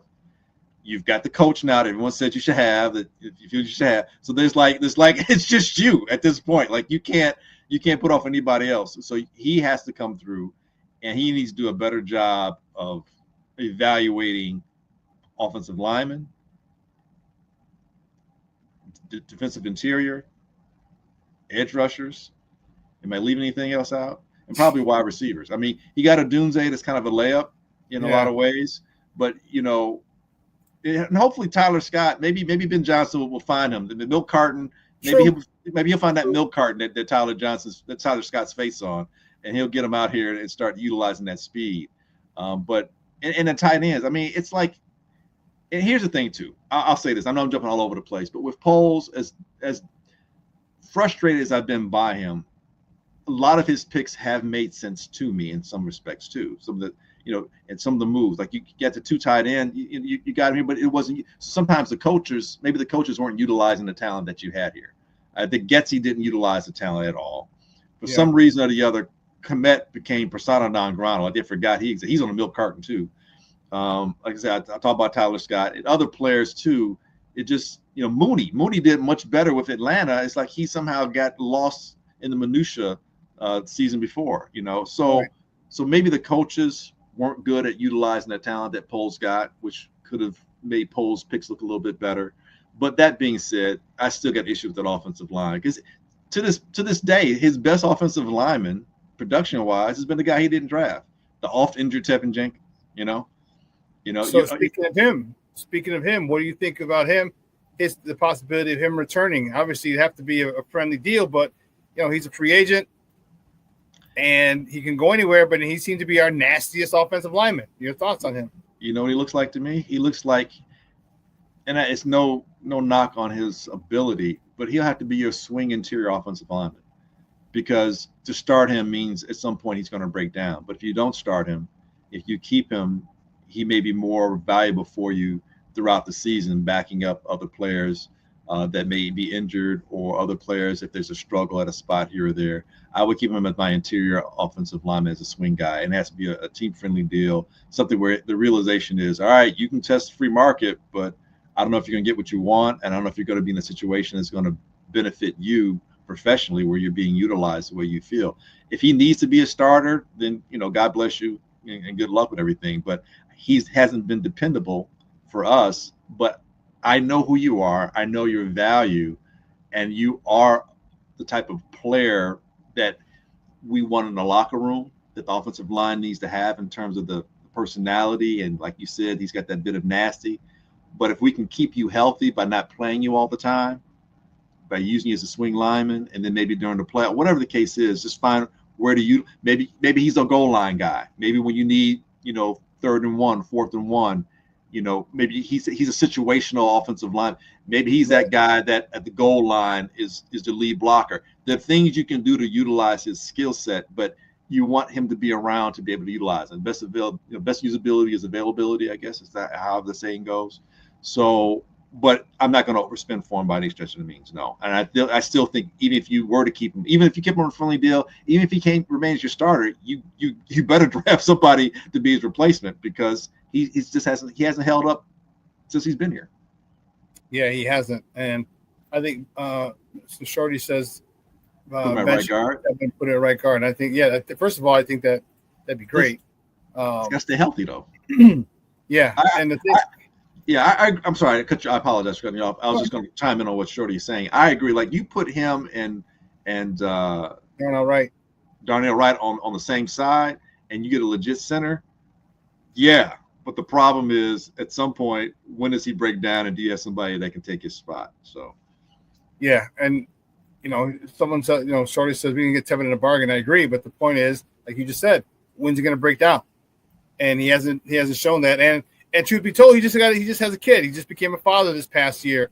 So, you got to go where the money's at. The NFL stands for not for long. So you need to be able to recoup or get as much money as you can. That means moving to another town, another team.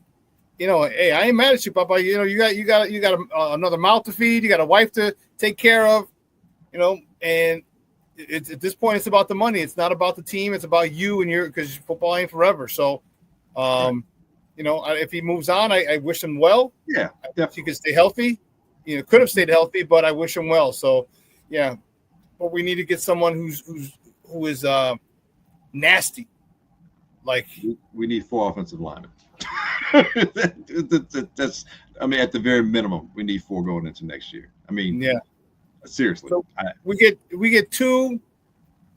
If we get 2 free agents drafted. 2 free agents. Draft 1. I'm okay with that. Even if we only get 3, I'm okay if we only get 3. Yes, we do need 4. Yeah, if we get 3.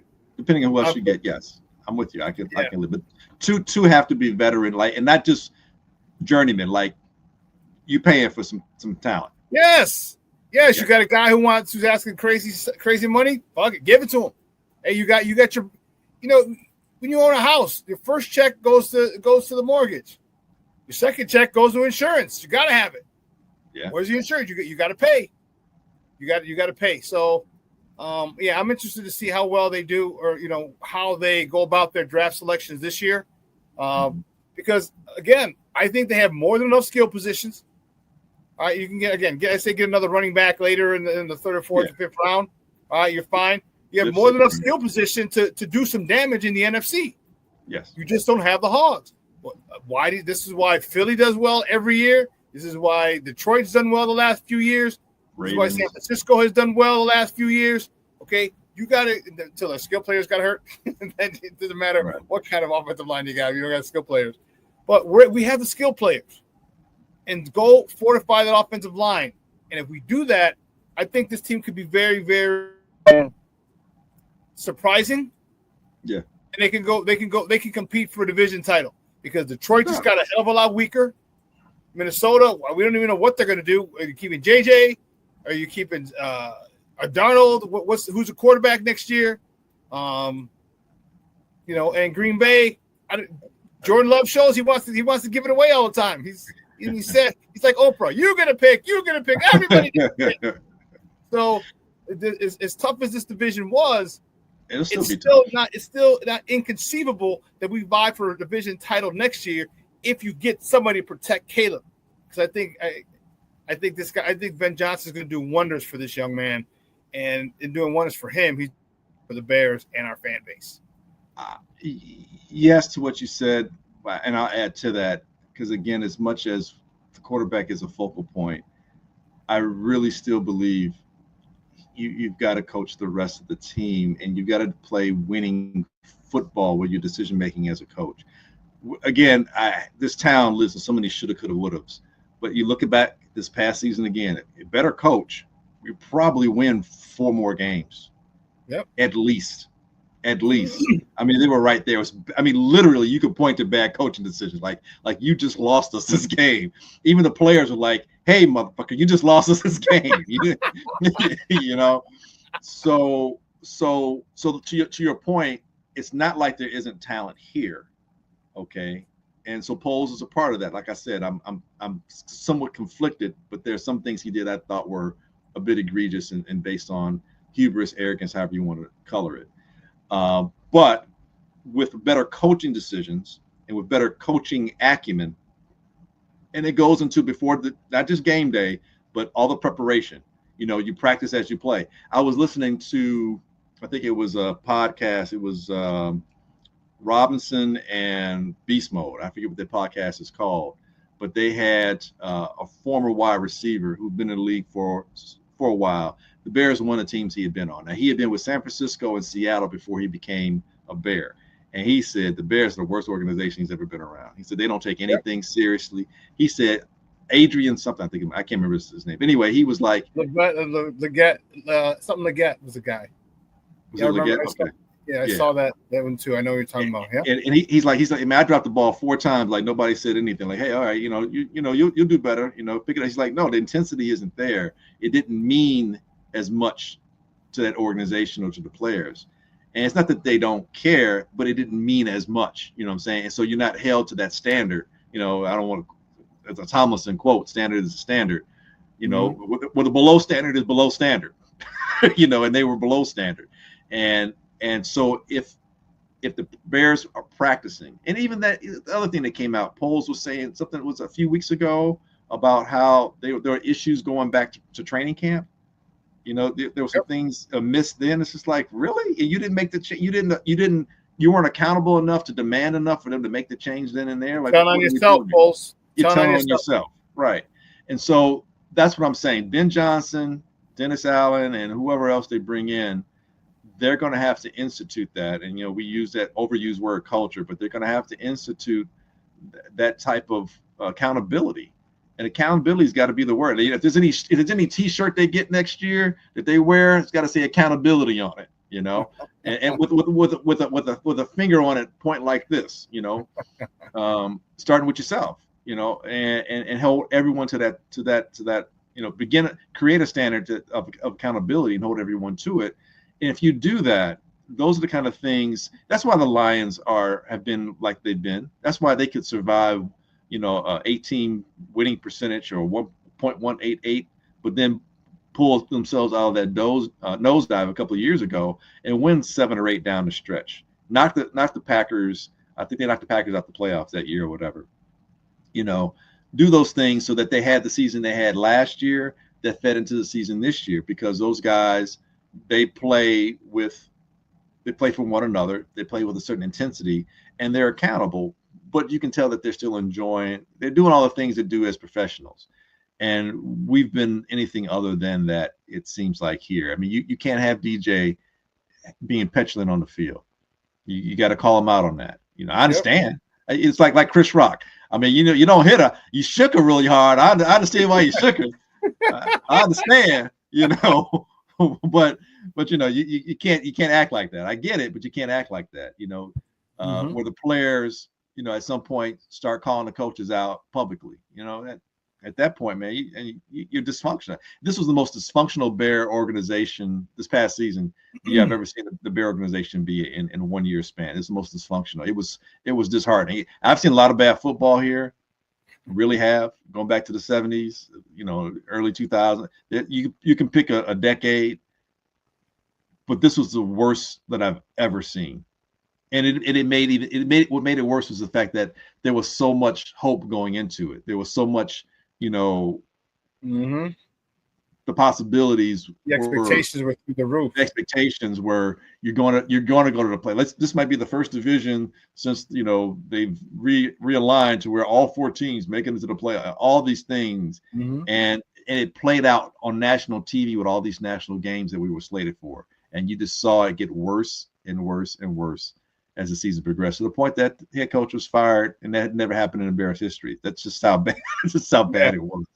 So hopefully, man, this is the start of something. It is the start of something new. Whether it's good or bad, we'll find out. But it's the start of something new, and they got it done quickly. So now you have no excuses. You got everything in place, man. You got time. You got your coaching. You got your coach in place. You have some of the players that you've been looking for in terms of the quarterback position. Your leaders need to be your leaders at this point, in terms of the players, and let's see. So money right now seems like the Bears are willing to spend if they're gonna pay it on the coach. So you got the free agent money. Let's do something. Give me 1 or 2. You give me 2 offensive linemen in that free agent. Give me 2 guards in that free agency, and if you can get Campbell, and then go get a center 3rd or 4th round. Because I was still pissed that they missed all those centers last year, man. Jeez, yes. Pritchard, Austin, Jackson Powers Johnson, Frazier, all those dudes they missed on like you had, and there's your dude for 10 years. And Frazier was doing really good stuff for the Steelers, right? Steelers, yeah. Steelers had 2 rookies on that offensive line, and they got to the playoffs. So that's what I'm saying. You pick one, and that's why we go back to the Hall. Like if you'd have traded. Think of how many first rounders you could have got. You could have fortified, and now you have to be selective. Now you have to do it like everybody else. When you had an advantage over everybody else with all those picks, I liken it to the Herschel Walker deal. I'm like, look at what that did to Dallas. They think of all the offensive and defensive linemen they got, and we had that opportunity, and he squandered it. So now you got to go like everybody else. It's going to take a lot longer because if you'd have got 3, imagine you got 3 first-round picks last year, all right, and you had 2 offensive linemen and 1 defensive lineman, all right? And this year you need 1 more offensive lineman and maybe a free agent. You know what I'm saying? It just you when you have those things, to me, you don't get the opportunity to have so many draft picks at one time. And when you squander it. And to your point, you're talking about just what we had last year. Don't forget, you make those trade downs, you're actually getting picks the following year too. Yeah. And if you made that move, let's say Washington doesn't have the success that they have this year, but you traded down with them, you also acquire wherever they're drafting some of their, you'll be able to benefit, kind of like how you did with Carolina. Carolina was so bad, we got lucky enough and benefited from having a #1 pick overall again. So you might have had a higher first-round pick again, or a higher second-round pick, or whatever the case might be. So yeah, it wasn't just about the trade down. Wasn't just in terms of getting picks for last year. It was also getting picks for the next 2 years. Yes, and you're able to build your core with that talent. And you give yourself a greater margin for error so that if you misstep with the player, maybe you have someone else at that same position that is successful, or if nothing else. And it gets you and budget-wise, because they're all first and second year, they're on 4-year and 5-year for the first. What you have to pay. You know exactly what you got to pay every year. So you can budget that and say, okay, now I got X amount of cap space. So that was the biggest thing. Yeah, you're not a free agent. You're paying a free agent money. The premium. Yeah, but the young guys, you're not paying anything, and then their trade potential later on as well, or even in terms of getting words escaped me, where you're able to accumulate compensatory picks is what I was going for. There's a potential for compensatory picks as well because you've had them on your team. So it gives you a lot of capital, and I felt like Poles really diminished the possibilities. The expanse of that capital. I think he condensed it, and it's just like, dude, you didn't have to do that. You had so much more, and you just went for what was right in front of your face, as opposed to really expanding this and giving yourself a better chance and a better margin for error. But I mean, that's that's water under the bridge at this point. Bridge is history. Yeah, like you said, now you're going to have to really, put your nose to the grindstone and kind of. And that's what bugs me, because the picks that he made before, like if he had knocked it out of the park with all his picks, all right, and even if he didn't, he had a year without a lot of picks and still knocked it out of the park, I feel more confident. Like, okay, because now you got to pick one, boom. Okay, now you don't get another pick, boom, for a while. Another pick till next round, boom, like everybody else. If he had knocked it out of the park and his draft picks we saw development and contributions, significant contributions from those guys, I'd be like, all right, man. His third round picks have sucked. He had, it was Bayless Jones, Zach Pickens with 2 Ks, and I'm Mr. Hurt from Yale, Kieran Amagaji. Come on, man. Like, geez. So I don't know. I'm looking forward to it though. Hopefully Ben Johnson's input can help him, will be a big help to him and say, hey, here's what I need. Here's who I want. Right. You know what I mean? See if you can get this guy, so we'll see. It's but I'll tell you what, I'm happy. Like I said, he wasn't my first guy, but I understand the power of Ben Johnson. Who was your first guy? I meant to ask you that. Carroll. Oh, really? Old school, huh? Going back to the 90s, huh? Yeah, and the reason I say that, I said on the podcast before, was because I listened to Richard Sherman's podcast. And he said one of the reasons they were so good in Seattle wasn't just the defense. He said that Pete Carroll breathed life into Russell. And I was like, you know what? I can see that. If you do that, if you can do that to Caleb, holy shit. So, yeah, but I think Pete 10 years ago, I'd have been on board with that. I just don't know how long he would stay. Maybe 3 years, 2, maybe 3. And that might be enough to get us going, but then we're right back in the coaching search again. I think my thought was get your OC that you want to take over for him. Take over. Boom, slide right in. That was it's not bad. Hey, Glenn, great stuff, buddy. I appreciate it. Do me a favor though, let everyone know where they can find you online. Clearly, when my stuff is working, you can find me with my partners, podcast partners on YouTube as well. Easy Smoking the GM podcast, HP3 Productions, 53 Productions, HP3 53 Productions. You can find us on that YouTube channel, or just type in Easy Smoking the GM podcast. As I mentioned before, I can't ever call it X, Twitter, but whatever you want to call it. You can find me on there as well at True Glynn Morgan. And from time to time, when you're kind enough and gracious enough to allow me to share some space with you, both on your show and then even on BCP with Shorty. I'm out here on the waves surfing from time to time, man. So especially around this time and with the draft coming up, I'll be out there a lot more often. So yeah, man. Thank you again for allowing me to share some space with your platform and everybody in the chat. It's always a pleasure. I gotta make sure I get this equipment working right, man. It's I apologize for that again. That was good. We got you. That was good, man. It's all that matters. So, hey, great stuff, buddy. Do me a favor though. Make sure you stay warm. It's cold out that mug. Dude, I just came from outside. Yeah, no doubt, bro. And then we gotta get ready for this interview. Right? I mean this presentation. You're about to be introduced to the media right now. So we gotta jump. Yeah, all right, man. It's not weird. All right, brother. Thank you. All right. Guys, that's Glynn Morgan. Hey, listen, 2 hours is come and gone. What we're going to do right now, I got to let you go. All right, I got to run, pick up the warden, but also the Bears are going to introduce Ben Johnson to the media. All right, so I'm going to try and rebroadcast that on Sports Zone Chicago's page and my page as well. But listen, guys, stay warm out there. It's supposed to get better, get warmer today, tomorrow. Let your loved ones know you love them. Send them a text, a voice memo, do what you got to do, but let your people know you love them, because as I always tell you, tomorrow is promised to nobody. All the guys in the chat, everybody who came in, you checked it out, awesome. I appreciate it. Ked's a Canuck coming in from north of the border. I appreciate it. Good stuff. So for everyone here at Sports Zone Chicago, guys, I'm your boy, the SuperBack, Shawn Sierra. I got to bounce. I got to go pick up the warden. I am out.